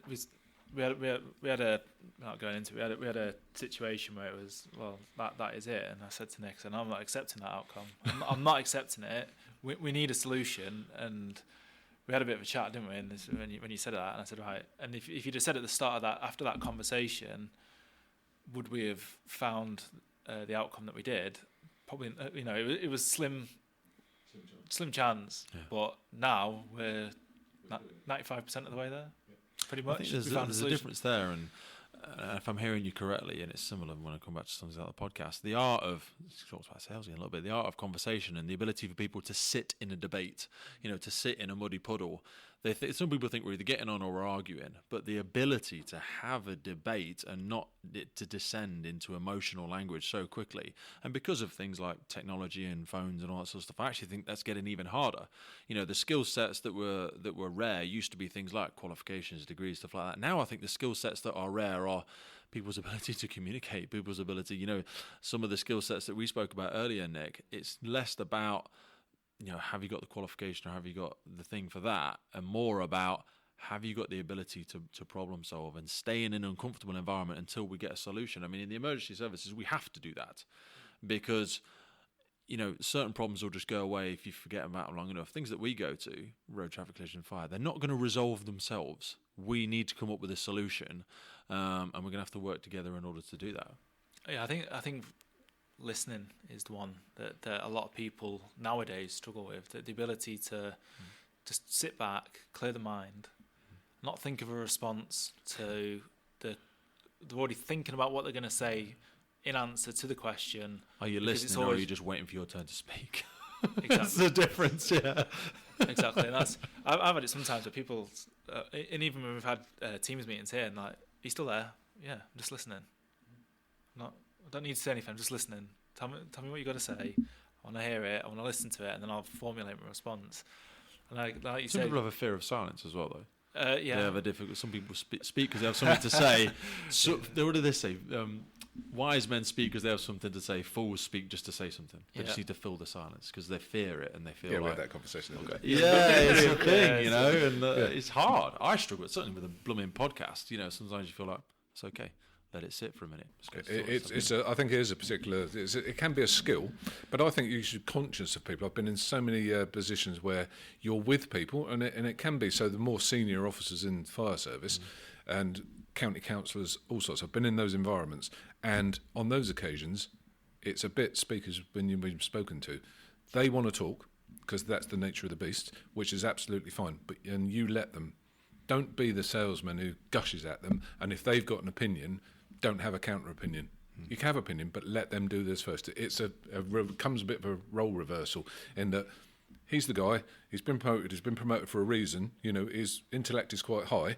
Just don't insult him by talking over him. And let him speak. And you hear it. I've seen it so many times where you almost want to kick someone under the table and go, "Would you just be quiet and just let them speak?" It's just because you'll just get on a roll, and it's very dangerous for a period of time.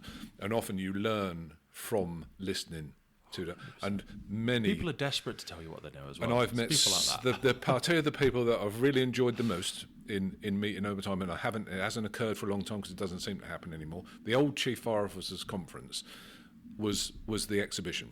And everybody that went to it, there was anybody, and there was a social element to it as well. And you did meet the authority members. Yeah. I'm talking 20 odd years ago. What were they like that you met them? I tell you what, I've met so many great people.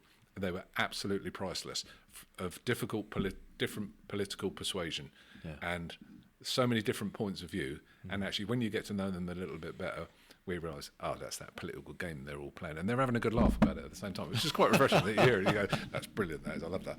And they'd say things saying, almost they're saying it to you, but don't tell anybody. Yeah, just keep playing the game. Keep playing the game. And it is a political game. It's like that. And when I've seen it before, when you see, you have amalgamations of fire services. If there is a political way to do it, it often happens. If there isn't a political way for it to happen, not at the fire service level, but at the council level, it'll fail if there isn't one. I suppose echoing back to when you said about designing these products for end users as well, if you're just there giving them your data sheet, or you're just there spieling at somebody, you're just repeating stuff you already know. If you do genuinely have a sincere desire to help them fix their problem, which is what you say you do, then surely, you said, like 2 ears, 1 mouth, the majority of what you're doing should be listening, should be getting that feedback. Yeah, listen. Absolutely, listen. Yeah, we don't know. As I said to you before, we watch people doing firefighting, and you can understand the principle of it, because you watch it, because the kind of guys we are, is that we want to understand it. Yeah. And so you watch you and do anything, well, actually, would I do that like that? Well, I may or may not want to do that. Would I try to do something different in the way they find? But we understand that you're the firefighting experts, and we listen to what you say. And we might, because we have an opinion, say, well, I just watched you do that. Why don't you try? I always say to people, this is quite an unfair trick that people don't realise. Like, I sit in a command role most of the time, and I'll be stood back, and I'll be watching. And the irony is, you learn so much more from watching and being an observer. It's kind of unfair. Your experience level enhances so much, because you can choose. I'm going to stand here now. I'm going to change and look at it from that angle. I'm going to ask one question and step back. And you do learn so much more, because I'm not stuck, pigeonholed. Like, if you just sat in this facility and never went out and spoke to anybody, you might think you're making loads of progress, but you'd have such a narrow lens of what you're looking at, versus when you stand back, listen, learn, observe, you do pick up so much more. Yeah, exactly. And it's not entirely how I start the comment, but every time I go and visit anyone, just tell me about your fire service, just tell me about your brigade, tell me about, I want to know. Yeah, and you have to continually to do that. Just because I've been in the industry a long time doesn't mean that doesn't change, and so you have to keep inquiring, and you have to keep listening to what's going on, because it's very, very important that you listen. And the fire services organisation is a company employing people, and it's a wide variety of people. And in that respect, you're no different to us, in that we employ a wide variety of people. And are all those people the same? No, they're not. Do they have different skills? Yes, they do. That's just how it is. So you have to listen. So when you've got, I often go to places where there's like recruits courses and stuff going on, and you watch what they're showing them, and sometimes you go, that's a bit funny, But it is what it is, because those people are those people, and the workforce is massively diverse. So what you're going to get a complete mixed bag, aren't you? It's you can't help it. It's just the way it is. And so how do you deal with it? I think that's so much, again, when I echo back to what we're doing here, just transparency for everybody. We do put together these brief style things before we go and visit people, but I always think like there's a spectrum again, because I don't want to over prepare, because also I often come away from things like this and I'll go, you know what, likelihood is when I get there, and we spent a bit of time before we sat down today, is I'm more interested in Nick and Andrew than I probably am in Rosenbauer, which sounds a little bit harsh, but I always think about like the emergency services, the fire service, for example. It's only interesting because of the people that are in it. It's not interesting because of what it is. It's just a company. It's just a badge. It's just an organisation. It's a pyramid-style structure, somebody at the top and people at the bottom. It's interesting because of the people that are in it. Yeah, you have to look the power of Rosenbauer is because of the people that are in it. It's just a name on the wall. People say, "Oh, no, it stands for more than that." It does, because of the people that are in it, not because of what it is. It's just a name, it's just a structure. Yeah, I mean, we're sat around a big table now, but if you got everyone in this organisation and sat us all around this table, we all bring something different to the table. Yeah, we've all got our own skill set, and while someone might be a bit more timid, another one might be a bit more louder, another one might call a spade because that's the way they are, and whatever. But like you said, it's the individuals that make it, and that's why I always get asked to go out and do stuff like this, even within my own service, because they say you don't have a dog and bite yourself, do you? If somebody's willing to stand and speak and chat and stuff like that, let them do it, because we've got other people for other skill sets. Talking about different things and skill sets, I wanted to ask Nick about, we spoke about Intersec outside. Now, you went to Dubai in January, and there's a big, strong focus in digital products. So we've spoken about some of the origins and the chassis and some of the more fundamental stuff, but I wanted to ask about digital products, such as the connected fleet, the connected drones, tactical simulators. This is a whole area we haven't explored yet. How important is that aspect of Rosenbauer's digital solutions, and how you are working on a portfolio of those technologies as well as all of the stuff I've already discussed? Yes, so that element of the business is relatively new, and what the company decided to do was separate it because it became so important. Okay. It's a beast in itself, isn't it? It is a beast in itself. And we've had digital solutions, if you want to call them that, for some time. So the telemetry on the vehicles has been around for a while. Originally, we're now calling it connected fleet, was called service for fire. Okay. So we're recording telemetry on the vehicles. It's more prevalent in aerials and Panthers. For instance, we can calibrate the foam system on a Panther remotely. Yeah. We can look at what's happening. We can look at the aerial appliances, for instance, so we can read how high they are. I was going to say, so there's a lot of digital feedback you get on them, from the downforce to the tilt to all of that sort of stuff, rather than it feels there or thereabouts. So an aerial, for instance, could be an incident. We will have known when it went. We'll have known what it did when it was there. We know how high it was extended when it was there, what the ground pressure on the jacks were, and so on. And the user can see it at their workshops if they want to look at it. They've got full permission to exactly do it. When someone they want to know put the override on the warning. Yeah, absolutely. Yeah, they knew, didn't know, and that's all useful data. Now that's moving, of course, in because as the digital world's become more complex. Yeah. And with the invention of the electric fire truck, sometimes, I know when I first had the presentation from the company about digital solutions, you sort of scratch your head after you go, what's he talking about? Yeah. Because it's very complex. So the way they explained it, it's the new generation. There's the people who've been in the industry a long time like I have, and the new digital solutions, because the way that the world works, everybody's got a smartphone, a tablet, a laptop, a this, a that, a smart television, it's all smart, everything's smart, isn't it? Yeah. So why would you not have the smart solution for your firefighting intervention? I think one of the latest things that I've seen, actually, I saw it a little while ago, but Rosenbauer's partnered with another company in Germany, and it's a satellite detection system for forest fires. Yes, so we've looked at some stuff like this with the drone technology and with that.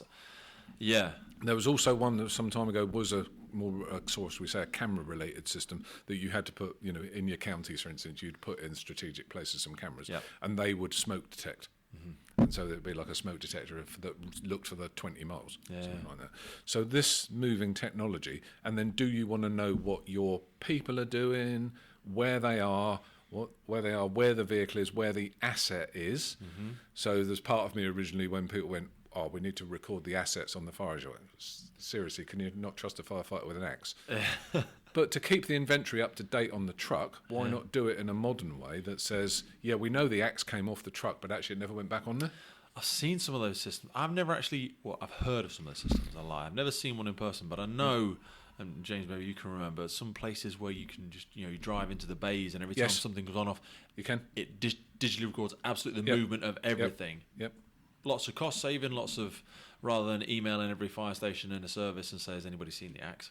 You know exactly where it was when it came off. So there are a lot of there are, and you can do it, and you can do, for instance, say you've got your you've got your spreaders, and 6 pumps go to the job, and for instance, that the truck that went to this fire station went away with the other station's spreader. Yeah, because it recorded it on its. I don't know what is that, but what it is on the truck is a load of readers and antennas. So when it goes back into the station, it connects automatically to the station and does a check.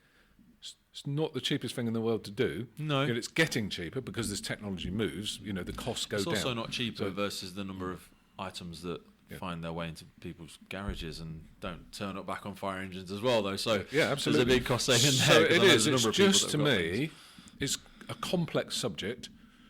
We've got lots of solutions that are coming in, but that's why it was separated. There is also the separate part of our business that is dealing with that, and that includes the RT fire truck, the electric fire truck. So it's been separated out to focus on those particular things, which is very important. Is that where your arm extends into most of it in terms of the RT? Because obviously there's a big crossover and needs to work quite efficiently with yourselves. What are some of the most exciting things that are going on in that area at the minute? Because everyone's trying to get after it. I think the most exciting for me is the truck itself. Yeah. But its interaction with your digital tools. So if you get in the RT, on the dashboard of the RT is this enormous screen. Now, we haven't seen it in practice yet, but that screen is going to be the tablet, and it's going to be connected to the control unit, to the headquarters, to the drone. There's going to be footage backwards and forwards. We've done it now. We do have customers, particularly with Panthers, who have a router on the vehicle, and they're sending the signal. We do it with aerials as well. It's been done for some time. There's a router on the vehicle, still only as good as the signal you can send it. Yeah. But it can be done. And that's just finessing itself. So as we've come, 3G, 4G, 5G, you're getting better signals to be able to transmit the information you want to transmit. I suppose unlike other things that your sector has had to do, though, in this particular challenge, you're benefiting tremendously. That you're not the only ones doing it. The electric car market is exploding. We've got a couple of them, but we've still got some old combustion engine style vehicles in my family. But a lot of that, for example, for my car, you can switch it on. You can give somebody a token to let them drive it. You can send all the details to it. It tells you everywhere it's been, every journey it's done, the tyre pressures, everything. So a lot of that legwork, investment, infrastructure is not having to be done by solely this company or this sector. So there are a lot of benefits. Unlike before, if you were trying to find a solution for fire engine vehicles, for example, it's a very niche market. You're the only person going to be investing in it. So you do like the truck boys. So the trucks, when they're developing trucks, now that's more common that they've got their own.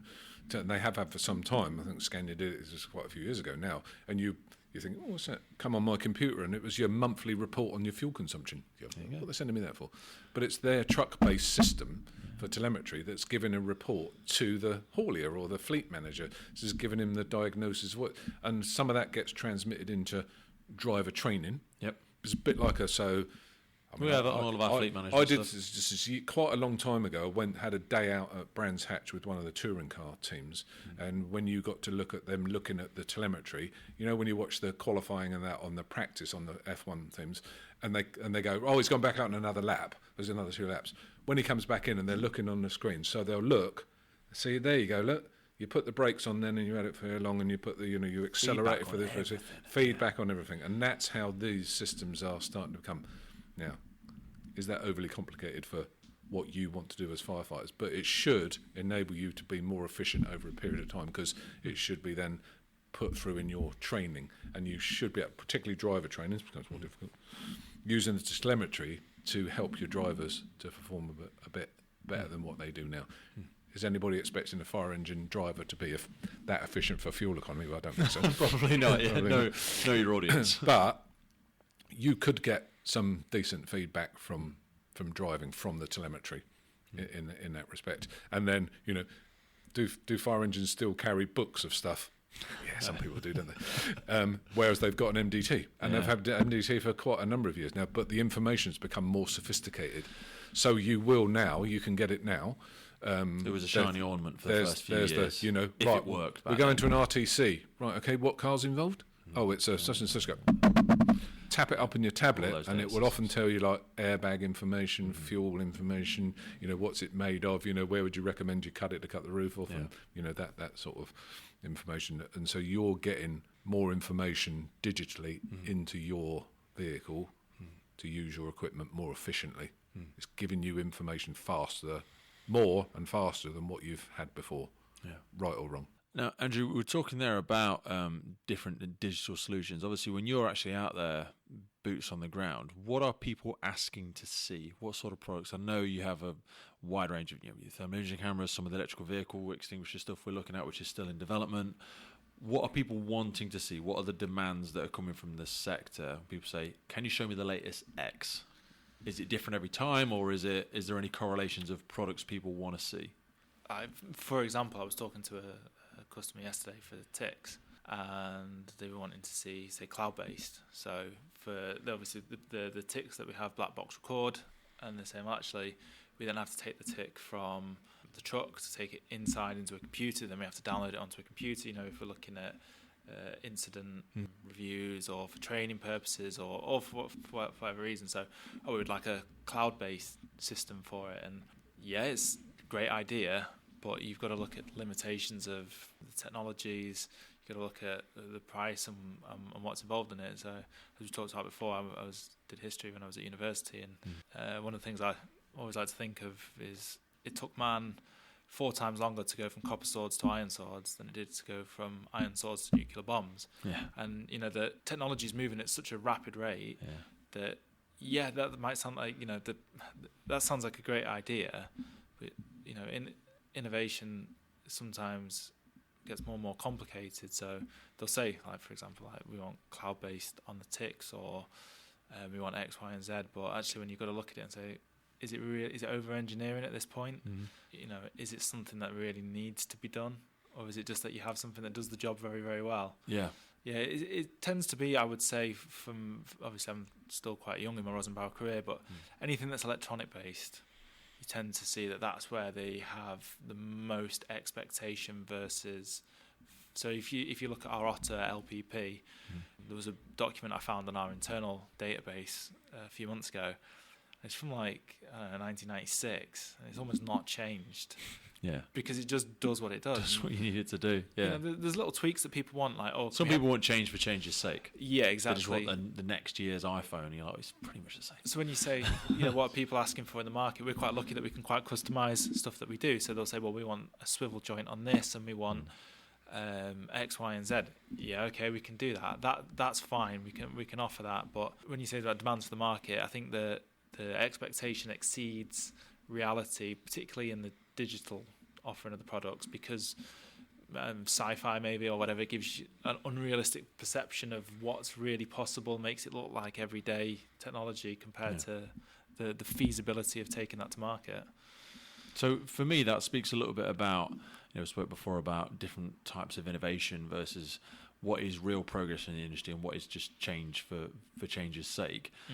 When we're talking about that, how much innovation do we realistically think we've seen in the past decade versus what is just a new version of the old thing? How many people do you think are trying to innovate but are actually just doing something very similar to what's already been done? Because nowadays there's very few things which are true innovation, and some are just a reiteration of something that's already been done. Rosenbauer is one of probably the few companies that really are. And maybe it's because they are so globally known, they have the ability to step into areas that other people haven't done before.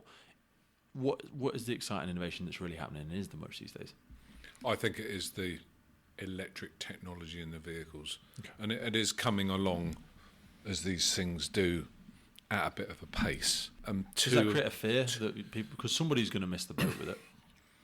It does create a fear, I think, actually, that some people might miss the boat with it. It's exciting from salespeople's point of view if you've got a product that no one else has is actually quite nice. So it's easy for Andrew. It's then, quite but not for nice. everybody else. It is like when you've got good products. It's part of the attraction for working for Rosenbauer. It's great products. Yeah. You know. Okay. Nothing harder than trying to flog something that you don't, like we said before. I'm in my early 30s, right? So I'm at that sort of sweet spot where I can get a grasp on the technology as You've it's grown up evolving. with the technology a little bit as well. You get it. Yeah, I get it, and I can show it. But I'm also able to look at it and not get swept away in it. So particularly with, like Nick was saying, with the electric vehicles, this 2030 mandate of all new vehicles have got to be electric. That's going to have huge challenges around it, not just from the fire service, but from a nationwide infrastructure Especially point of view. when you know, Nick, how long it takes to develop these products. Some people think, it's 8 years away. No, that's now. That's now. Yeah. That time is going to go. Yeah, they say all cars have got to be electric from 2030. Well, 4 or 5 years ago, if you've seen a Tesla, you were like, ooh. Now, if you go to a service station and everywhere, there's 7 of them parked up.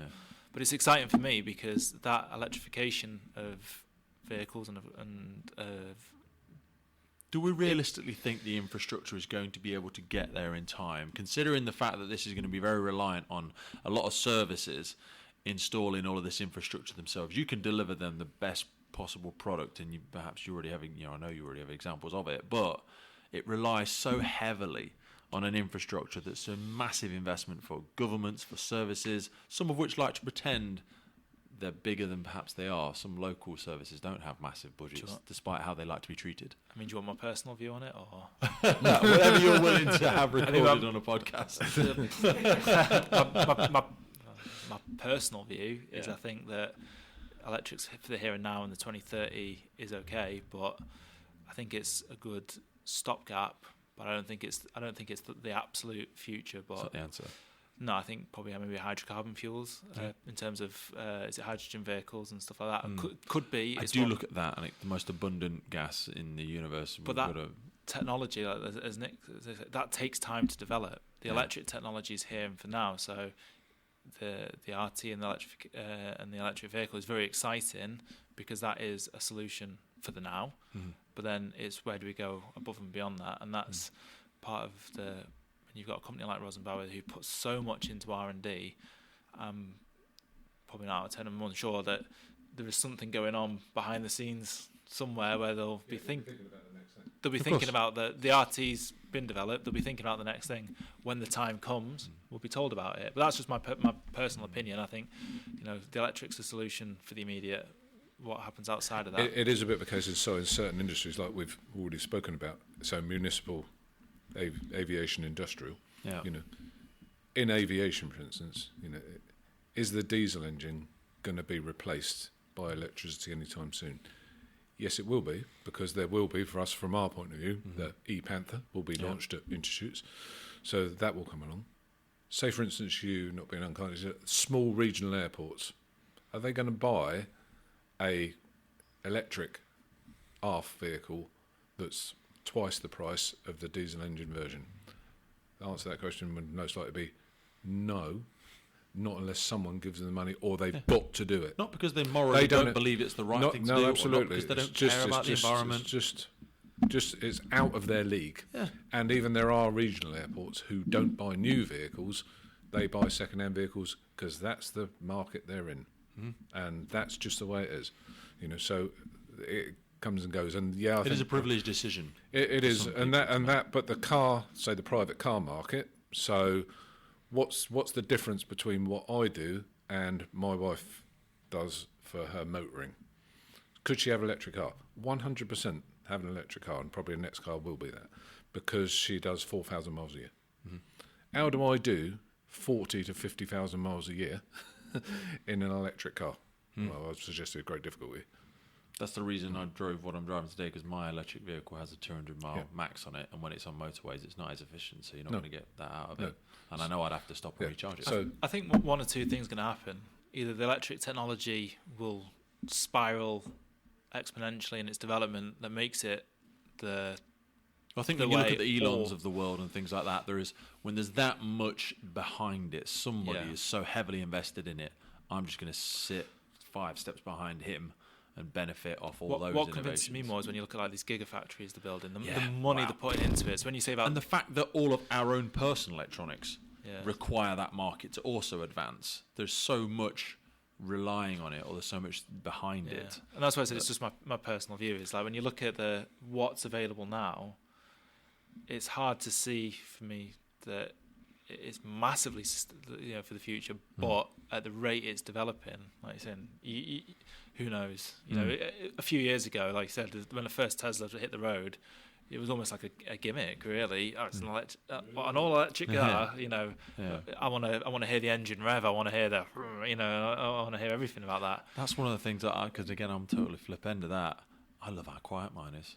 Honestly, I love it. I'm not a motorhead. I'm not bothered by that. But it's horses for courses in that respect. So I wanted to ask yourself, Andrew, thinking back to the work that you do and when you're going out, and when people are listening in on this and they want to learn a little bit more about, I know I've got Rosenbauer coming in next week, so I'm going to speak to Andrew, or I spoke to Nick, or I saw him at this. What is the best way for organisations, for services, for companies?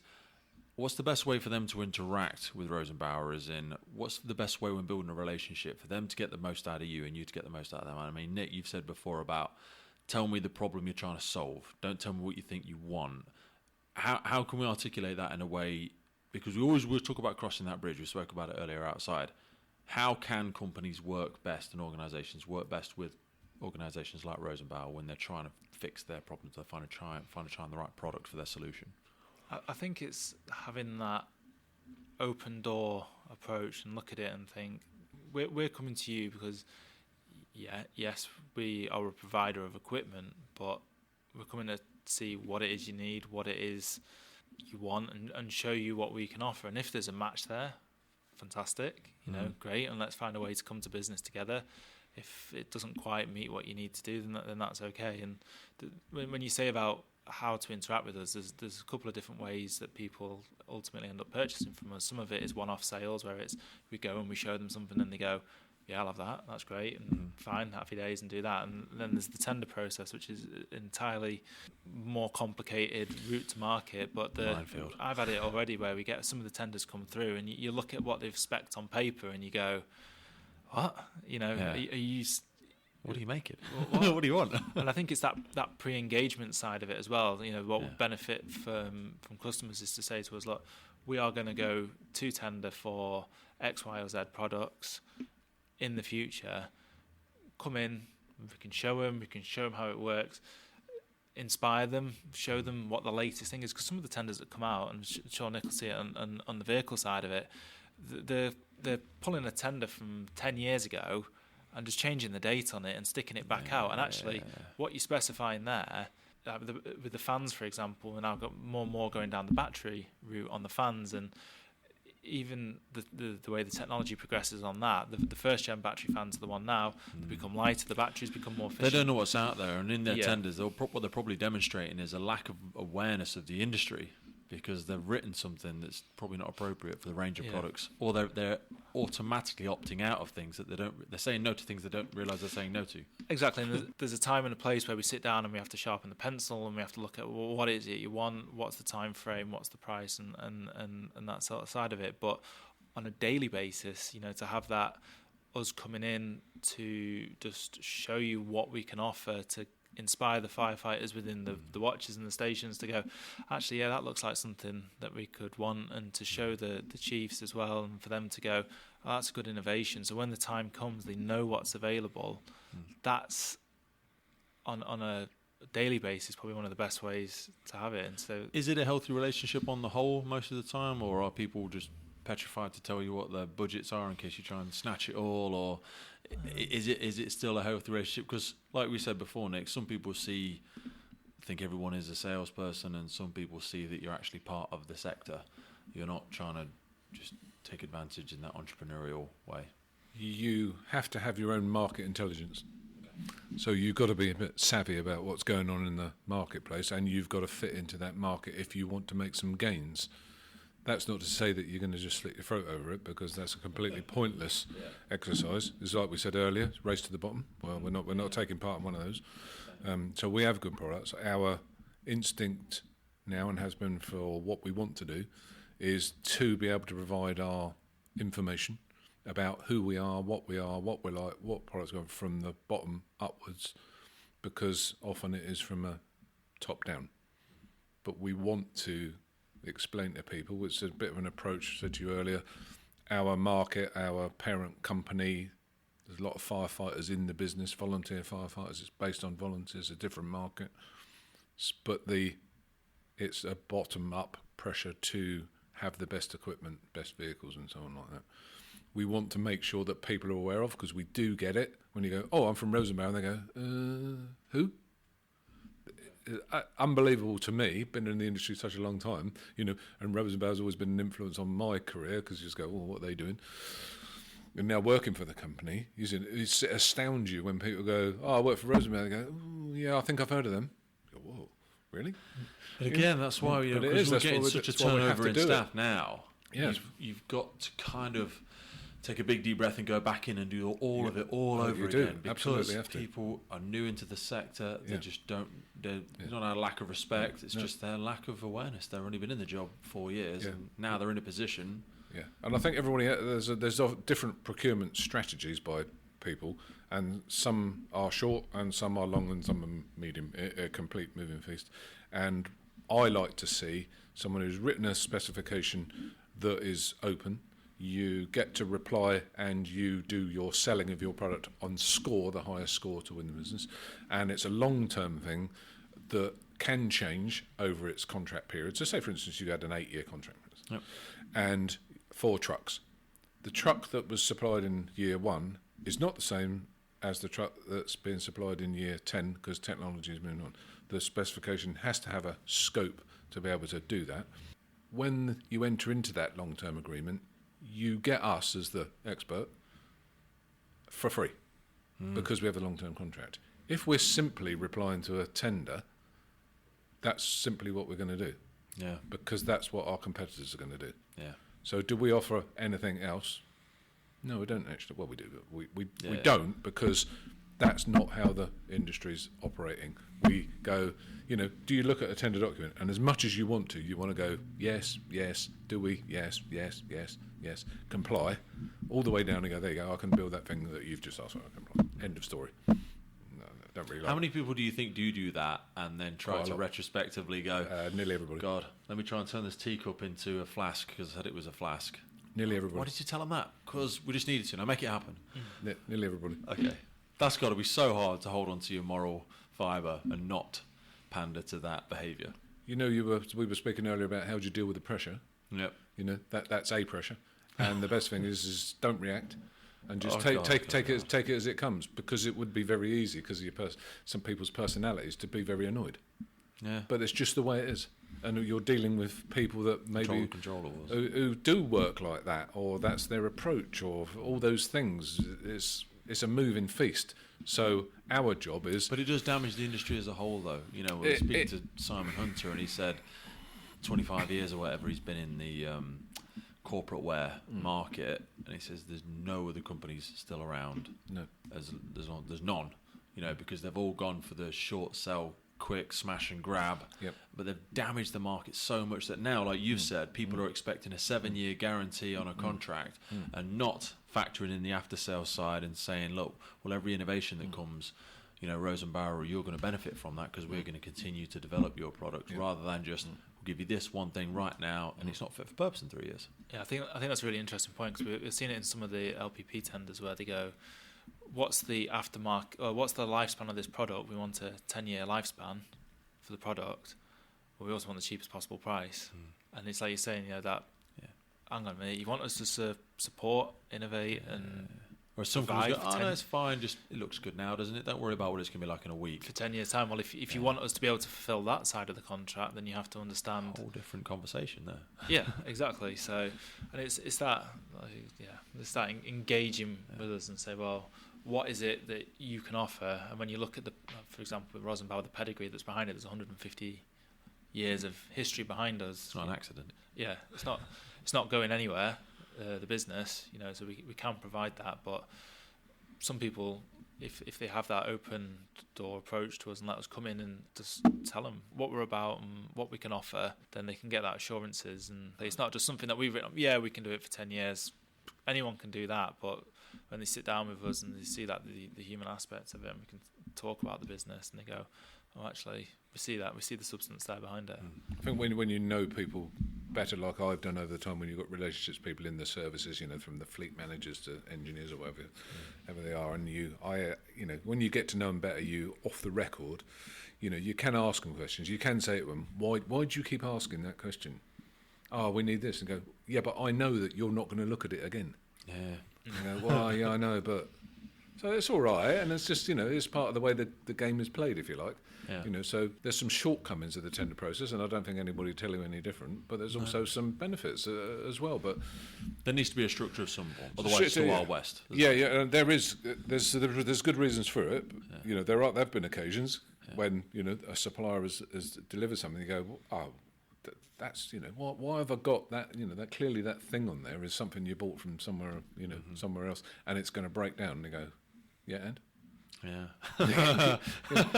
They go, what? That's not cricket. Surely that's have we got away with that? But it does the job at that moment in time. The thing that's bolted to it, and will it see out the warranty period? Yeah, likely. Will it see much after warranty period? Probably not. I think the tender process is a fantastic way of procuring and getting the details for what you're getting, but you really need to know beforehand what's available. Yes.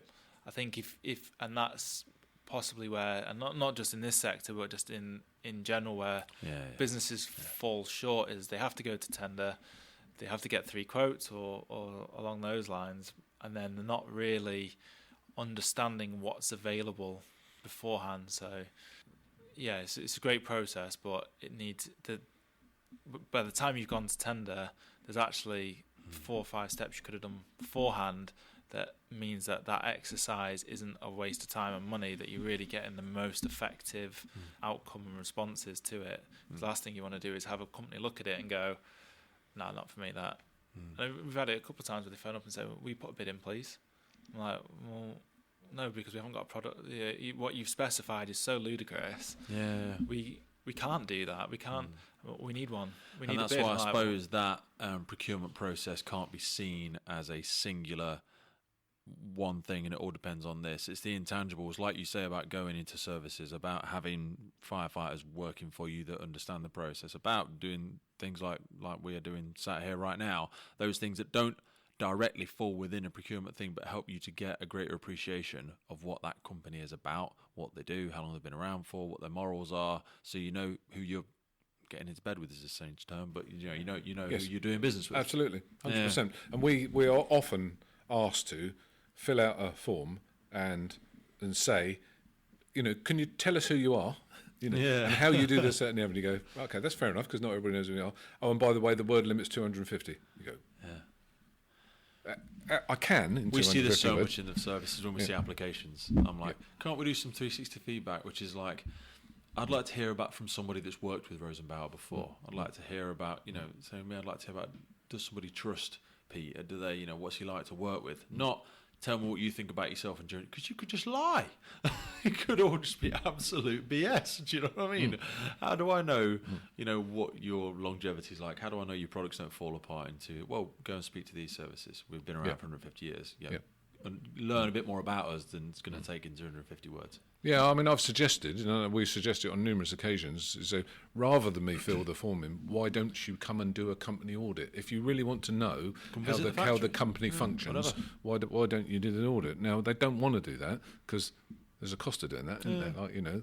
But I don't. But there's also a massive hidden cost of getting into a contract with somebody and then realising you've got to spend a lot more money replacing everything and things that weren't included in the deal, and the fact that they weren't going to give you the after sale.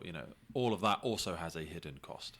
Yeah, and I think we understand that there's like you said, there's the reasons for doing it certain ways, because it should protect the authorities from being missold something. I think that the world is a better place for the municipal fire services right now, because the framework is really doing its job for the most part. In the only danger with frameworks is because they last for quite a while, not many of them allow you to do something different in the lifetime of the framework or let anybody join it, which is fair enough actually.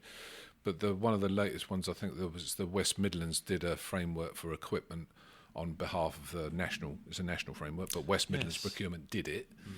And there is a mechanism in there for the suppliers that are on there to add new products over the lifetime of the framework. Because say you're innovating all the time. So say you did it 2 years ago, and you didn't have a battery fan 2 years ago, and 2 years later you do have one. What you can't offer one for 3 years because the framework says it. No, that's ridiculous. Yeah. So yes, that's really good in the fact that they put that mechanism in place that you can add new products onto the framework, because it has been the case. And probably maybe if Simon Hunter had, I don't know if he'd alluded to it, was a single supply framework, which seems a bit odd.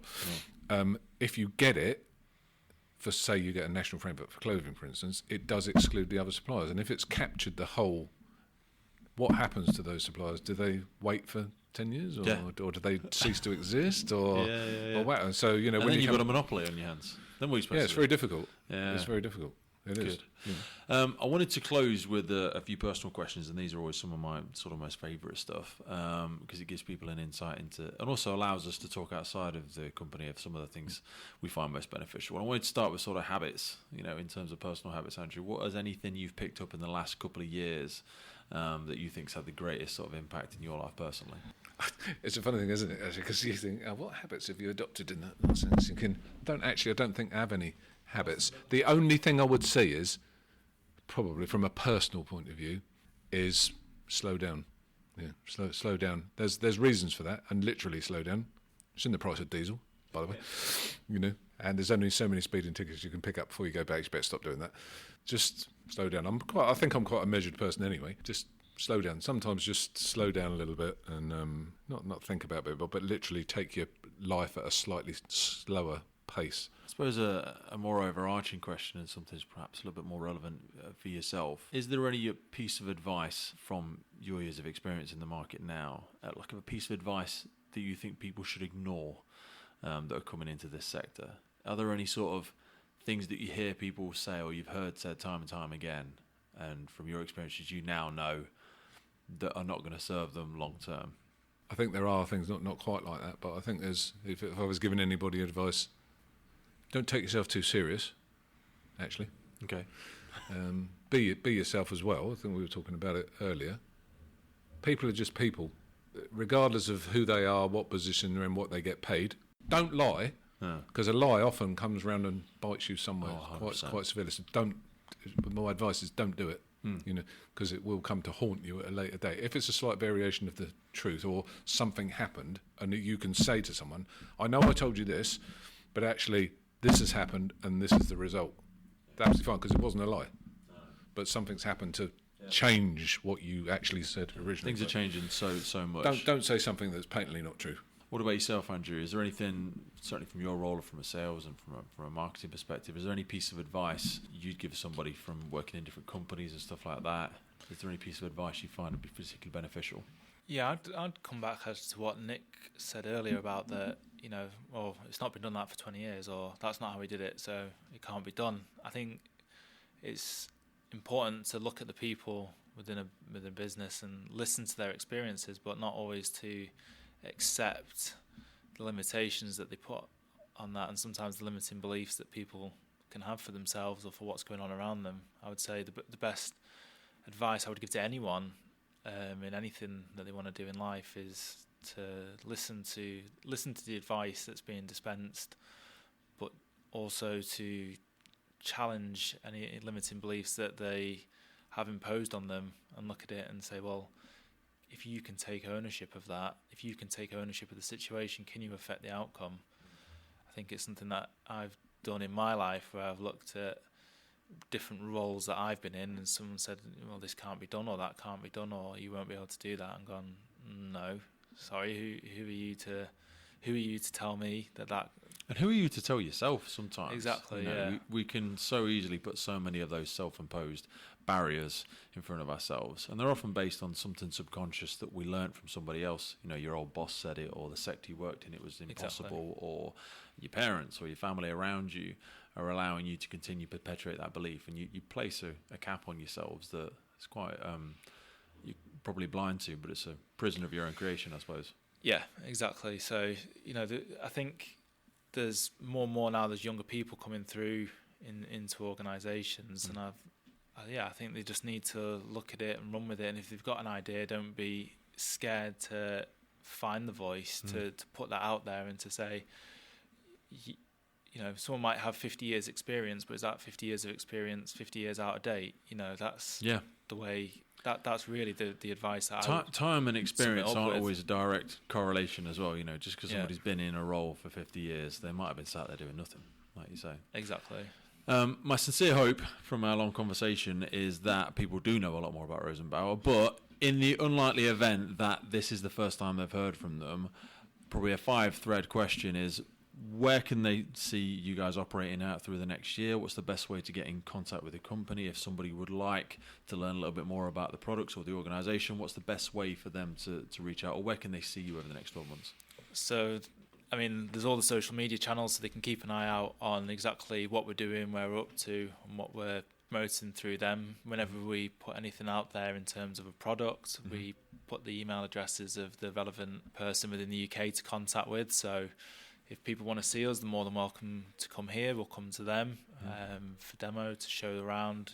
We're fairly open door here to people who want to come and see what's going on. We've got Intershuts this summer, which obviously Rosenbauer will have a big presence. For anybody that doesn't know what that is, what is Intershuts? It's the second biggest fire and rescue exhibition in the world after IDFC in Indianapolis. So it comes to, so traditionally for the last few years been in Hanover, at the halls in Hanover, takes over more or less the whole showground, and anybody exhibits at Intershoots, and obviously it's German based, so you get a lot of German visitors, but it's an international show and you get people come from everywhere, all over the world, come to Intershoots.